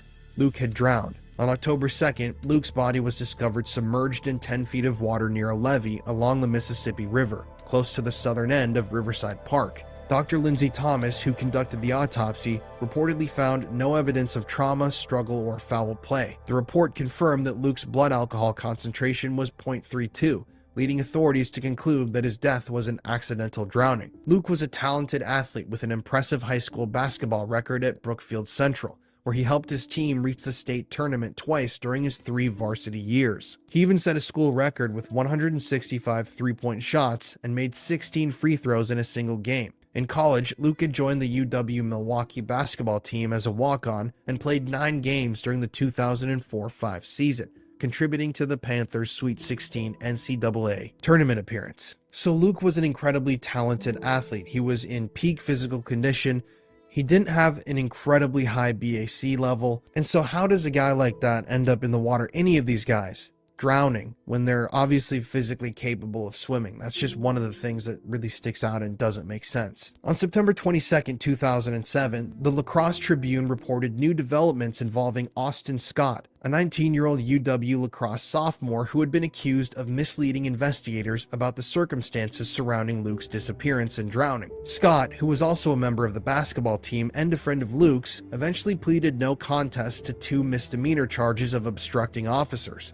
He was sentenced to 48 hours in Lacrosse County Jail, followed by 1 year of probation. Whether or not he had any involvement in Luke's death, we don't know, and we may never know, Lacrosse County District Attorney Tim Grunke said at the time, but his lies obstructed the investigation and created lingering doubts that will likely never be resolved, end quote. Like we said before, Luke's body had been recovered on October 2nd. The autopsy attributed his death to cold water drowning. Friends last saw Luke at the Vibe Bar around 9 or 10 p.m. on September 29th, but Scott, the man who was put in jail, told police he saw Luke leave the bar alone around 12:30 a.m. on September 30th.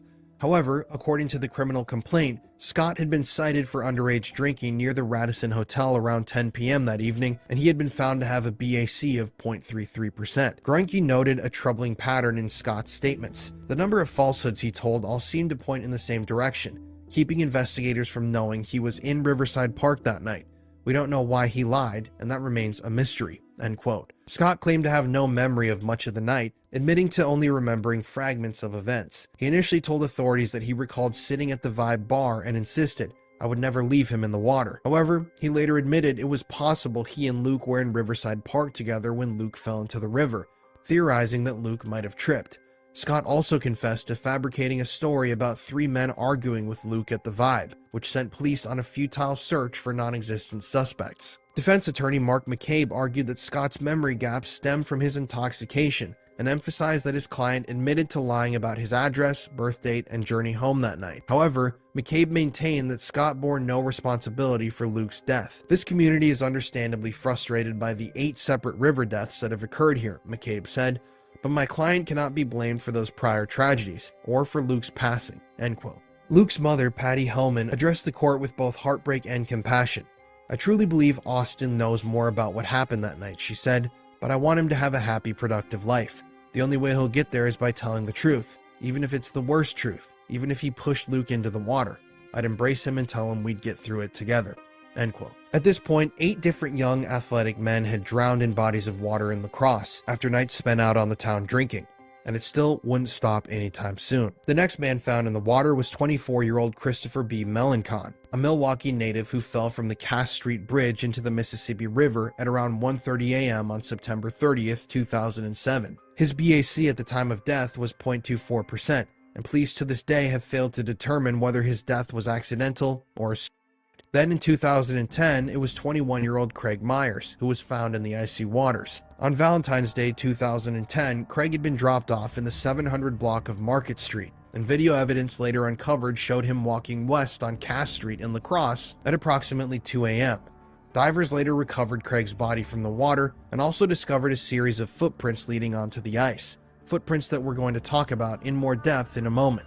Craig's BAC at the time of his death was 0.19%. And finally, on July 8, 2014, 23-year-old Shalim Augustine left his group of friends after they docked their boat near the Black River Beach. Suspicions arose when, the next day, Shalim failed to show up for his work at Huck Finn's restaurant. His body was found 3 days later in the Black River, and it was discovered that at the time of his death, he had a BAC of 0.32%. That's a pretty staggering amount of young men dying in a relatively small city's waterways. In fact, this was such a problem at one point that an organization was founded on the University of Wisconsin La Crosse campus called Riverwatch, which aimed to patrol the Riverside Park and offer students walks or rides home from bars after they had been drinking. To this day, all these incidents are listed or classified as bizarre accidents, and nothing more, even though there are patterns, even though there are details that don't line up with the accidents theory. And even though the parents of some of the victims believe that there's much more to the stories. Initially, I noticed a pattern in some of these drownings. A lot of the men seemed to share some similar physical features. A lot of them went missing or were found on or around the same dates. The clothing being placed on poles or stacked and arranged is bizarre, and a number of corpses were discovered in Riverside Park. In addition, a select group of the men all seemed to have been drinking and were last seen in the same part of downtown Lacrosse, near 3rd Street, on the nights that they went missing. And so, naturally, when we first got to town, we had to head to 3rd Street to check out the area for ourselves. So right now, it's a snowy winter's evening in January here in Lacrosse. The potency of the highly promising futures of these young men may be important to whatever happened to them between the disappearance and the body discovery. Yeah, so my thinking on this whole thing as to why, I mean, initially it was like, it's young athletic men who are in their prime, right?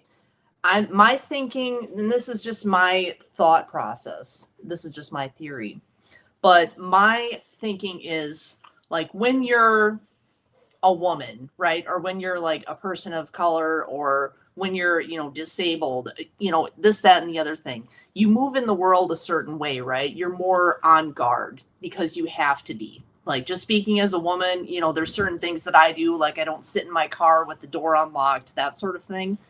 But a young athletic guy is not going to have as many of those worries. Like, you might worry about getting, your wallet stolen at the bar, and that's it. So it's like, it seems to me that these young athletic men, the people who you would think would have the least to worry about in the world, moving around in the world, that they're being targeted specifically to create fear and terror, because it's kind of showing like, yeah, you're young, you're fit, you're buff, you're on top of the world, but guess what?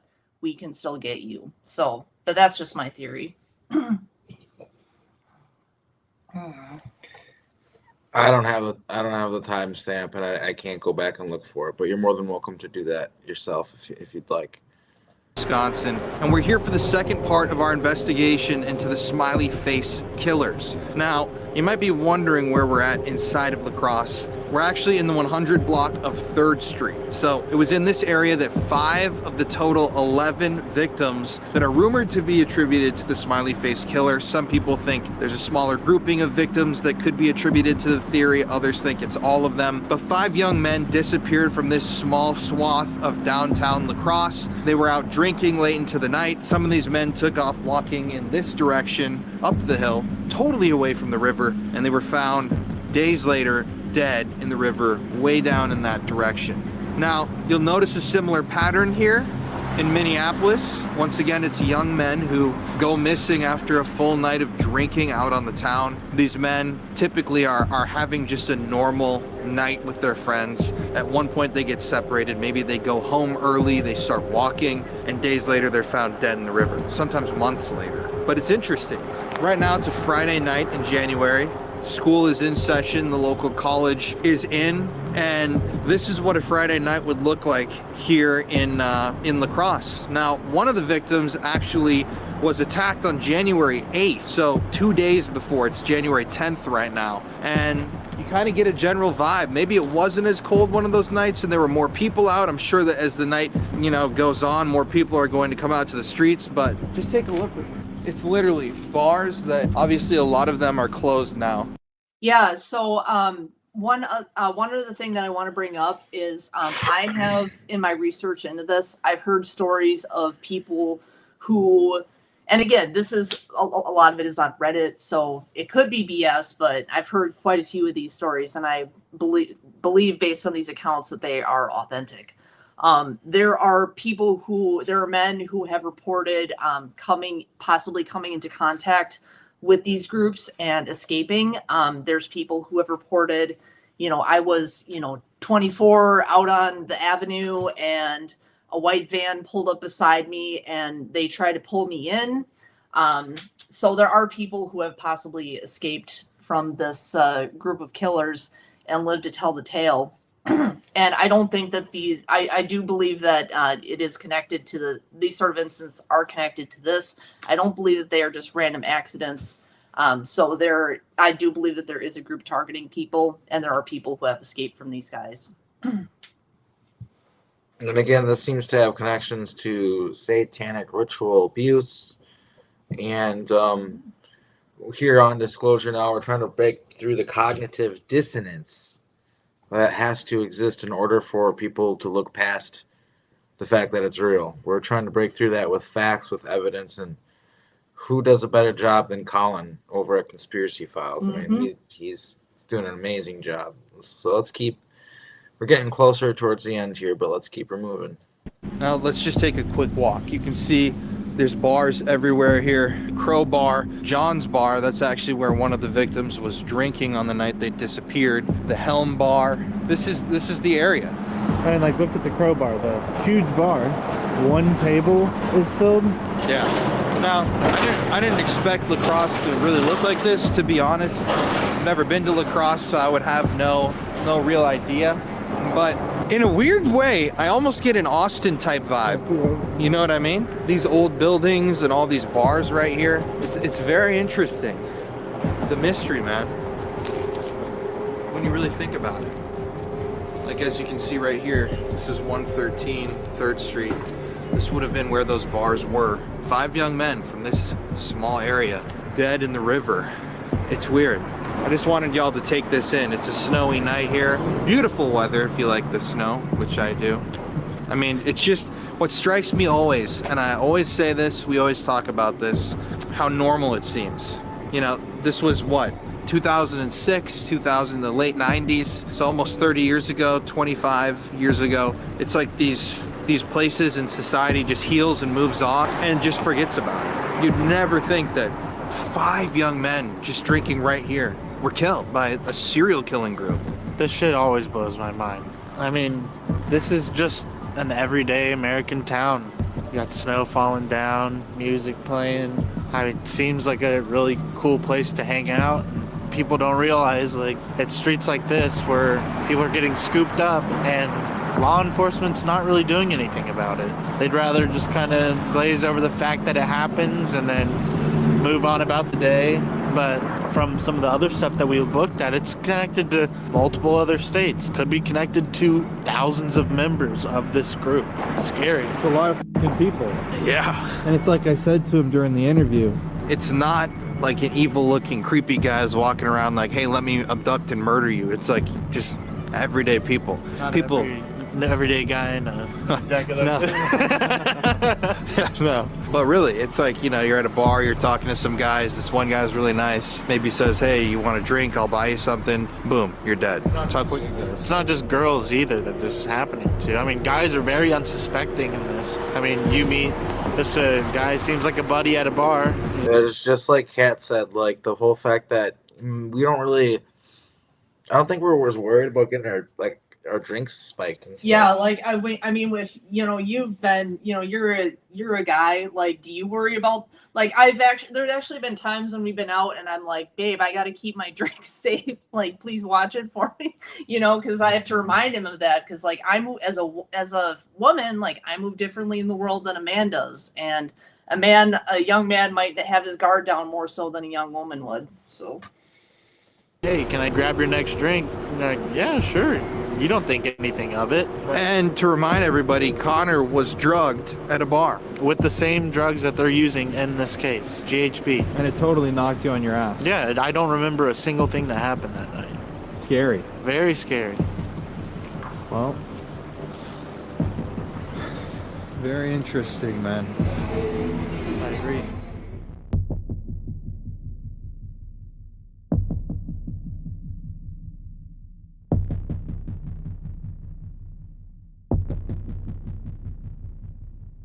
After learning all this information, I wanted to bring up these cases to Tony to get the scoop on just what might be happening in Lacrosse, Wisconsin. Lacrosse was another hotbed.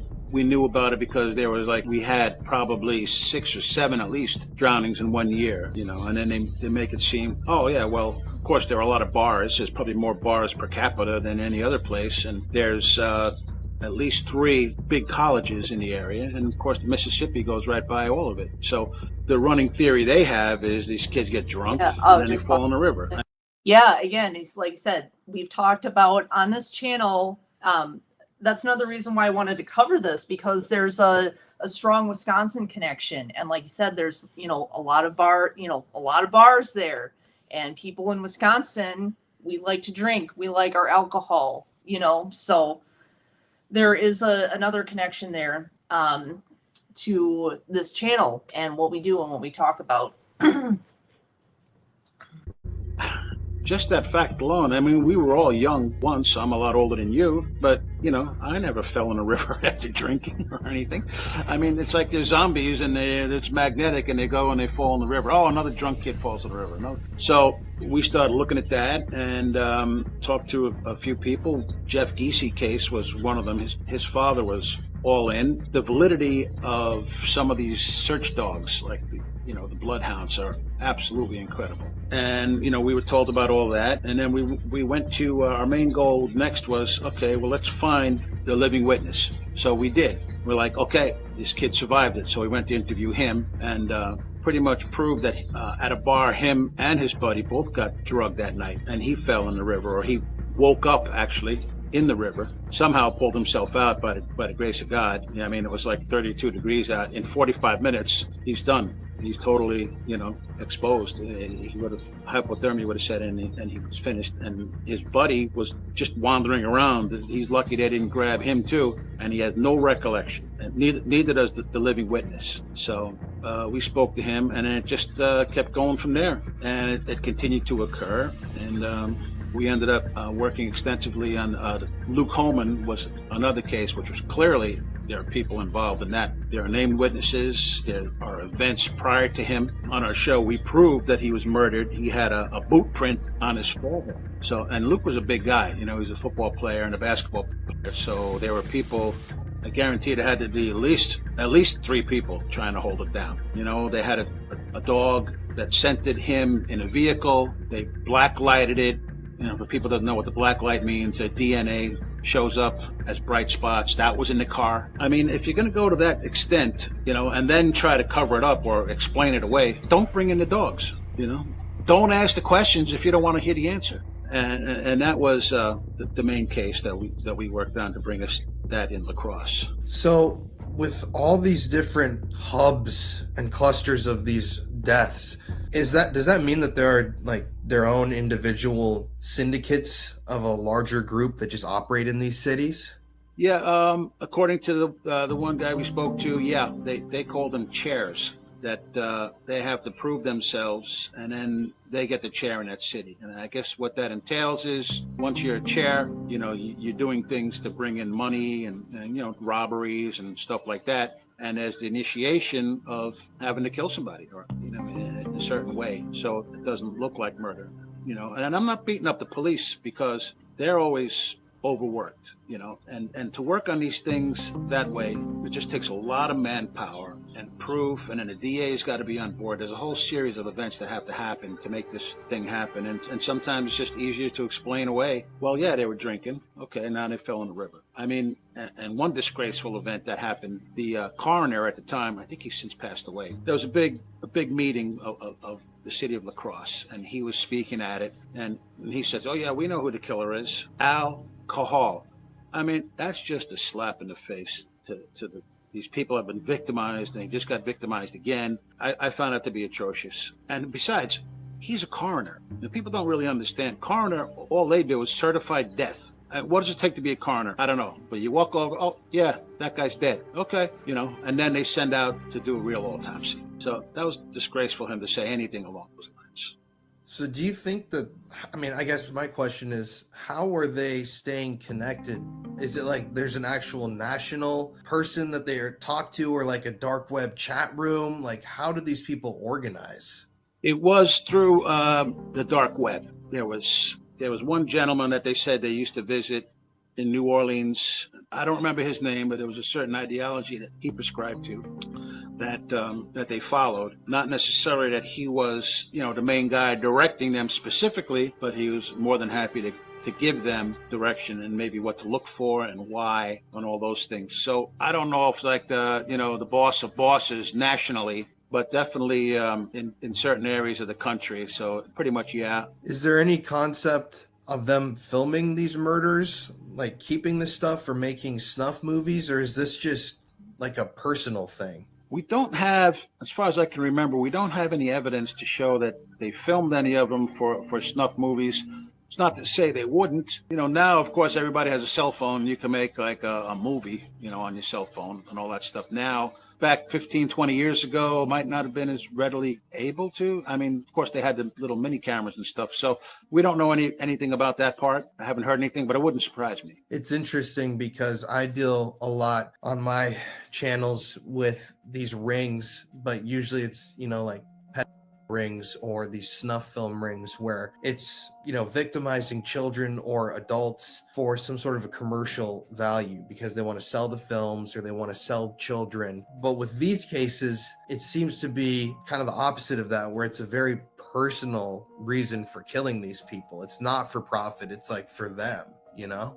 Yeah, based on the different ideologies, sometimes it's a reward thing. You know, to them, they're taking someone's power from them and then using it for their own, you know, like it's good for them, you know, and that's why, I don't want to say it wrong, but the quality of the person, of course, all people deserve to live whatever they are, but these are more learned people, more accomplished, you know, even though they're in college, you know, they're scholarships, they're athletes, they're engineers. So in their warped mind and their ideology, they're more valuable to them to take their energy. And they all have from what I could see, I mean, especially in Austin, they have.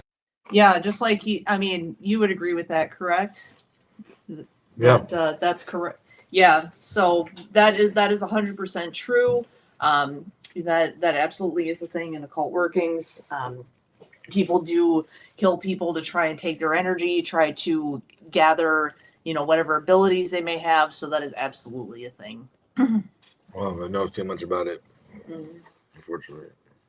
A similar physical look to them. What would you describe that look as? Like, what's kind of the features of these typical victims? Well, I mean, there's not any fat kids or skinny kids, or super tall or super short or anything like that. They're all, of a younger age, good build, healthy guys, accomplished, like I said, like athletes, or if they're not athletes, they were athletes. They're all narrowly focused. It's not like if you were to do a whole segment on the population and what that entails, you think you'd get, a wide variety of people that you get drunk and fall in a river.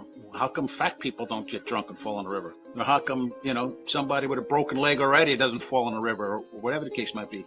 These are all healthy, accomplished people of essentially the same. Very good point. Height and build, average or above average, healthy people. So that's another thing. Good question. I mean, what are the odds of that?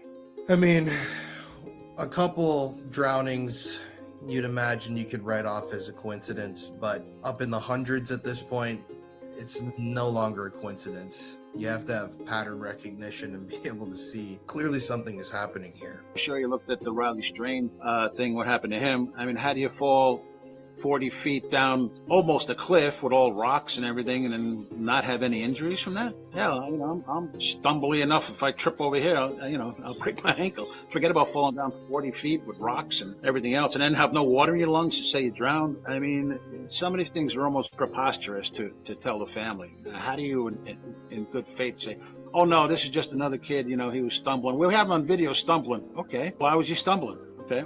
And then he's gone, and he fell down a 40-foot cliff with rocks. It makes no sense. Yeah, it's really bizarre to me to see how there's always evidence that doesn't line up with, an accidental drowning. And for some reason, they just throw it out the window and write it off. But that evidence paints such a bigger picture when you look at the whole thing. Why do you think the government and local police forces, why do you think they don't want to look into this theory, seriously? Because when you type in Smiley Face, it immediately comes up 3 articles down with the debunking, drowning the Smiley Face theory. It's like they've tried to silence you guys. Well, some of the debunking is not even accurate to begin with. There was the homicide, what the heck is the name? The Center for Homicide Research said, well, it's not really this, it's not really that, so it's not Smiley Face. And people, take that like gospel. If you do a little further research on the Homicide Research Center, I can't even remember the name of the place exactly. The guy was a fireman. He's not an investigator. What the heck does he know? But they put that down because they want, oh yeah, no, this is debunked and forget about it. Because it's easier just to do that rather than, each jurisdiction has to have their own case and then picked up by the feds to then do it federally. So it's a big thing for them where they could just, well, yeah, we have no idea. And then they make the death, it's not a homicide, it's undetermined. So, well, we're not sure how he died, but he wasn't killed. We think he drowned. So a lot of times, they'll make it undetermined, and that kind of, in a way, gets them off the hook. But really what that should do is require much more investigation to find out exactly how he died. But a lot of jurisdictions don't do that. And that's part of the problem is it would be such a gigantic case that should be looked at nationwide that at this point, they're not doing it. I always wonder, from the moment someone's abducted to the moment that they're discovered in a river, it's usually a period of a couple of days, 2 to 5 days to even a couple months. What are your thoughts on what's happening to those men after they're taken between when they're found? Unfortunately, that's where the biggest blind spot is. But what we do know, given the evidence of the livor mortis of their bodies, the lividity, usually the pooling of the blood settles 8 to 12 hours after they die. And so if someone dies on their right side on the ground, the lividity is going to indicate that. So the pooling of blood is going to be on their right side on their torso. And they're found in this way. And yet the lividity indicates that they died on their backs or they died on their stomachs, and that they, in spite of being missing for 2 months, the post-mortem indicates that they've been alive for most of that 2 months, that they've only been dead for a couple of days. So that elicits that big question that you just asked: what happened in the interim? What was going on? With Patrick McNeil, I believe that kid was terrorized, and I believe that he was tortured with a blowtorch, actually. And he was held, he was missing for 50 days. His post-mortem indicates that he was only dead for 3 to 4 days. And the evidence on his body indicates that he was in a somewhat warm climate when he died. That's why there are fly larvae in his groin area. They don't hatch and grow on a body floating in a freezing river. That doesn't happen. So what happens to these kids? I'm going to tell you something that I haven't told anybody else, and it's just a hunch, it's a feeling, and I have very much operated by my intuition in all of this, because when I do, it tends to work out and tends to put me on the path toward like the truth ultimately, and that's why I do it. My thought when I asked that very question in the beginning of all this, what my gut told me was that these kids are taken to a secure location. They're not. I think that, to be honest with you, I just think all it takes is corrupt police. Or police who just don't want to put in the extra work to... Yeah, organized crime, like organized satanic ritual abuse, groups or whatever. It's not... Yeah, somebody is obviously taking these guys. Somebody is obviously holding them for an extended period of time. Like that, the evidence is there. So they aren't just like randomly falling and drowning in the water. And I think that's pretty clear. Yeah, if you've been watching this, which has been, about 2 hours in now, it's definitely, there's a lot of really weird stuff going on here, to say the very least. And yeah, I would say there's something organized going on here for sure. Tortured after the fact, after Patrick McNeil. That was a close call, and other kids were tortured. There was one case in Lacrosse where the evidence pointed to exsanguination, the complete loss of blood. Like he was drained of blood, like he was hung upside down and drained of blood completely. So weird shit, but that was a case back then. Yeah, that is occult as all can be. Yeah, it's like that's what you do to like a pig. I don't think they're doing that anymore, but I think in the beginning these kids, and maybe even now, were probably videotaped and being terrorized and psychologically tortured. They were scared. They're probably begging for their lives, and you have these people in masks telling them, you're dead, we're going to kill you, you're going to end up just like all those other kids in the river. How do you feel about that? You're dead, you're never getting out of here. And I think that fear gets some people off. That's why the red rooms, I think it still is a urban legend. Red rooms, places where kidnapped people are taken and tortured and videotaped for the dark web, and all these people pay like $25,000-$50,000. That's real. Yeah. To view the torture and ultimate murder of these victims. Like he's talked about them before. Yeah, they're real. Victims. It's considered a urban legend. It's not an urban legend. They exist. These happen. These happen. And I think potentially that these kids are taped before they are murdered. Yeah, and I should also mention that like you don't even need to be like, there's a lot of mythology about, the dark web and the deep web, and it's so spooky. But you do not even need to be on the dark web to find red rooms. Like that stuff exists on the clear web as well. It exists in a lot of different corners on the internet. So yeah, but it definitely is a thing, and it is definitely real.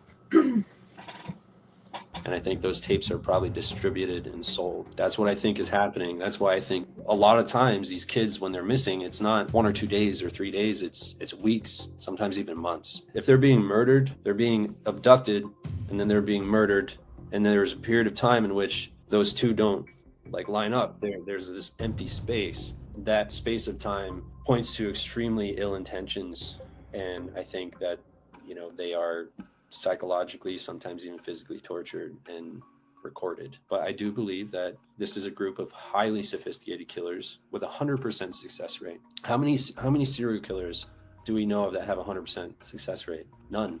We don't know them, because the very fact that they have 100% success rate means that they float under the radar and that they are not known. There is a type of killer in this world that exists that is so good at killing, so good at murder, so good at hiding their crimes that they are never discovered. And that's what these guys are. So we're talking about very intelligent people, We were talking about people who probably do this because, I mean, to just level with you, like, you know this, like a lot of killers, they are on the sociopathic and psychopathic spectrums.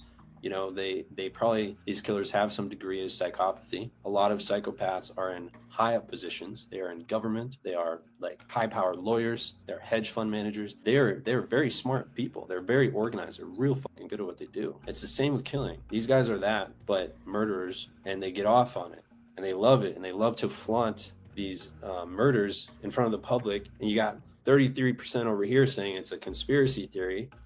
You got 33% saying it's just accidental drownings, and the other 33% are like, oh no, these are murders. You know, they love that shit. It makes them happy. And I think sometimes the smiley face graffiti being found, I don't even think it's because it's their signature. I think they caught on to the fact that smiley faces were found, and Kevin and his team were talking about that aspect of the case, and they're like, you know what, let's fuck with people and let's leave smiley faces. Some people have discovered smiley faces after starting to investigate these cases. And the way that they found the smiley faces indicates that these people have very sophisticated means of surveillance, of watching what is happening, what you're saying, what you're writing, what you're typing online. And this isn't some podunk fucking hillbilly group in Down East Maine, which is where I grew up, so I can say that because I am one of those people, or I was one of those people. It's not like that. Like these are smart people. These are smart guys. I think that there is certainly certain ritualistic elements. I mean, you have a lot of people like going missing, getting abducted on like full moons. You have people getting abducted on Halloween and on like satanic holidays. They don't have their one signature. That's why I call them the Rivermen and not the Smiley Face Killers, because the Smiley Face graffiti isn't in every case, but the rivers are. The bodies of water are. They are the Rivermen. That is the one lone signature tying them together. You have some victims who disappear in super mysterious circumstances. Yeah, I also want to mention that there's a lot of mythology about how witches and vampires and creatures like that cannot cross running water. So that's another connection. Yeah, that's interesting. This is like, I think Brian Schaefer's case, he went to a bar and he never came out. The investigator on that case looked at the surveillance footage. He examined every single person and identified every single person. We're talking probably over 100. Sounds like there could be tunnels. Yeah.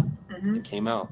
He said Brian Schaefer said is the that first. only one that went inside but never came out. The only place he could have gone was towards the back where there were no surveillance cameras.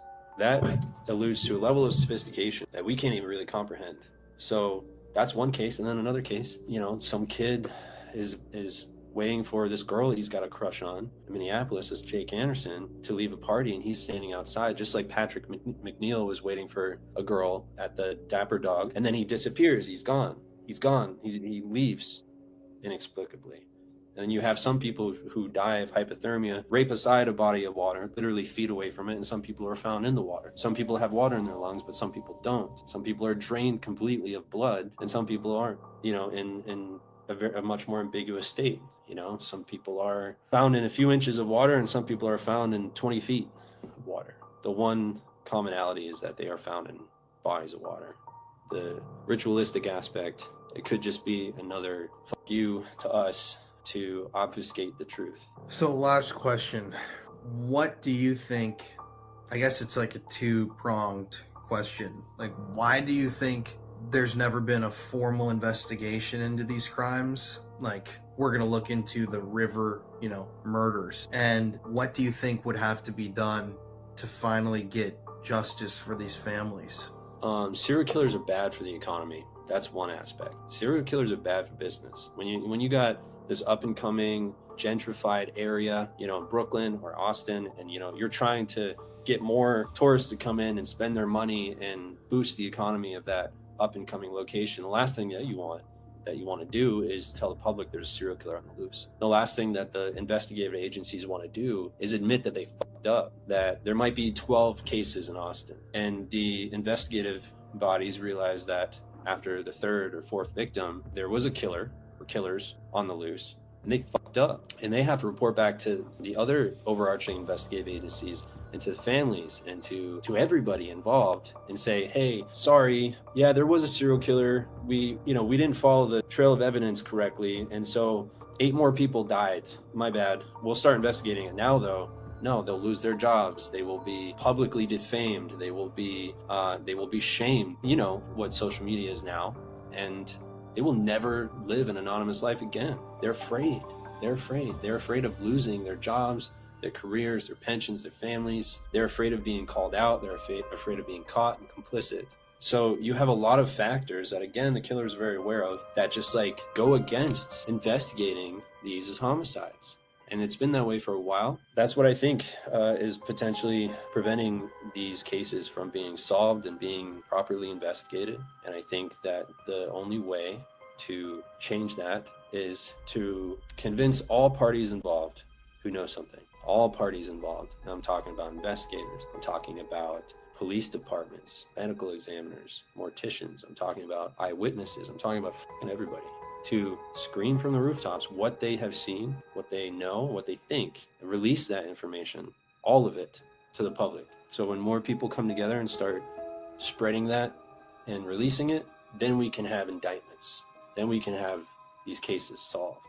That's what I hope happens. At the end of the day, everything that I've just presented to you, in 99% of these smiley face drowning cases, they're all listed as accidents. Everybody from Lacrosse, it's just an accident. Most of the people from, Minneapolis, it's an accident. Most of the people from Chicago and Nashville and Austin, they're all just tragic accidents. I don't know why local authorities refuse to even look into these theories and these concepts that these aren't accidents.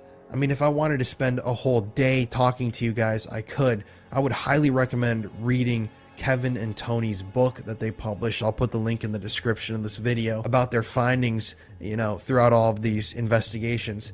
It's staggering. So many of these victims have had wounds and injuries that were inconsistent with drownings. Timelines and timetables they don't match. And then there's this code and the graffiti and the motifs that keep popping up. And like they said in the interview, they actually infiltrated one of these dark web groups. And I feel like Tony and Kevin have so much information that they're just waiting to release. I just can't wait for that day. And I can't wait for families to get justice and to be vindicated, because it's terrifying. Anybody around you could be a member of the Smiley Face Killer gang. It could be your boyfriend sitting right next to you on the couch. It could be your wife of 20 years. It could be your son, your daughter, your grandson. You don't really know. These people don't walk out in public with shirts that say, I'm a serial killer, or hold up signs that say, watch out, I might try to kill you. That's the scary part about all this. More than likely, they look like you and I. They look like me. They look like your brother and your sister. They're just normal folks with the darkest of desires. I'm just hoping that one day, authorities will take the smiley face murder theory seriously, because there's an overwhelming amount of evidence that none of these men died in accidental death. But until next time, thank you guys for tuning in. I know that this has been a long journey. I don't know if you can tell, but I'm sick right now, so I wasn't even going to record anything today, and I just decided to, so I didn't release this video late. But please make sure you leave a comment. Please like this video if you've enjoyed today's video. And yeah, stay safe out there, because in 9 cases out of 10, the evil that you're afraid of, that you think is thousands of miles away, is living right next door. I'll see you next week.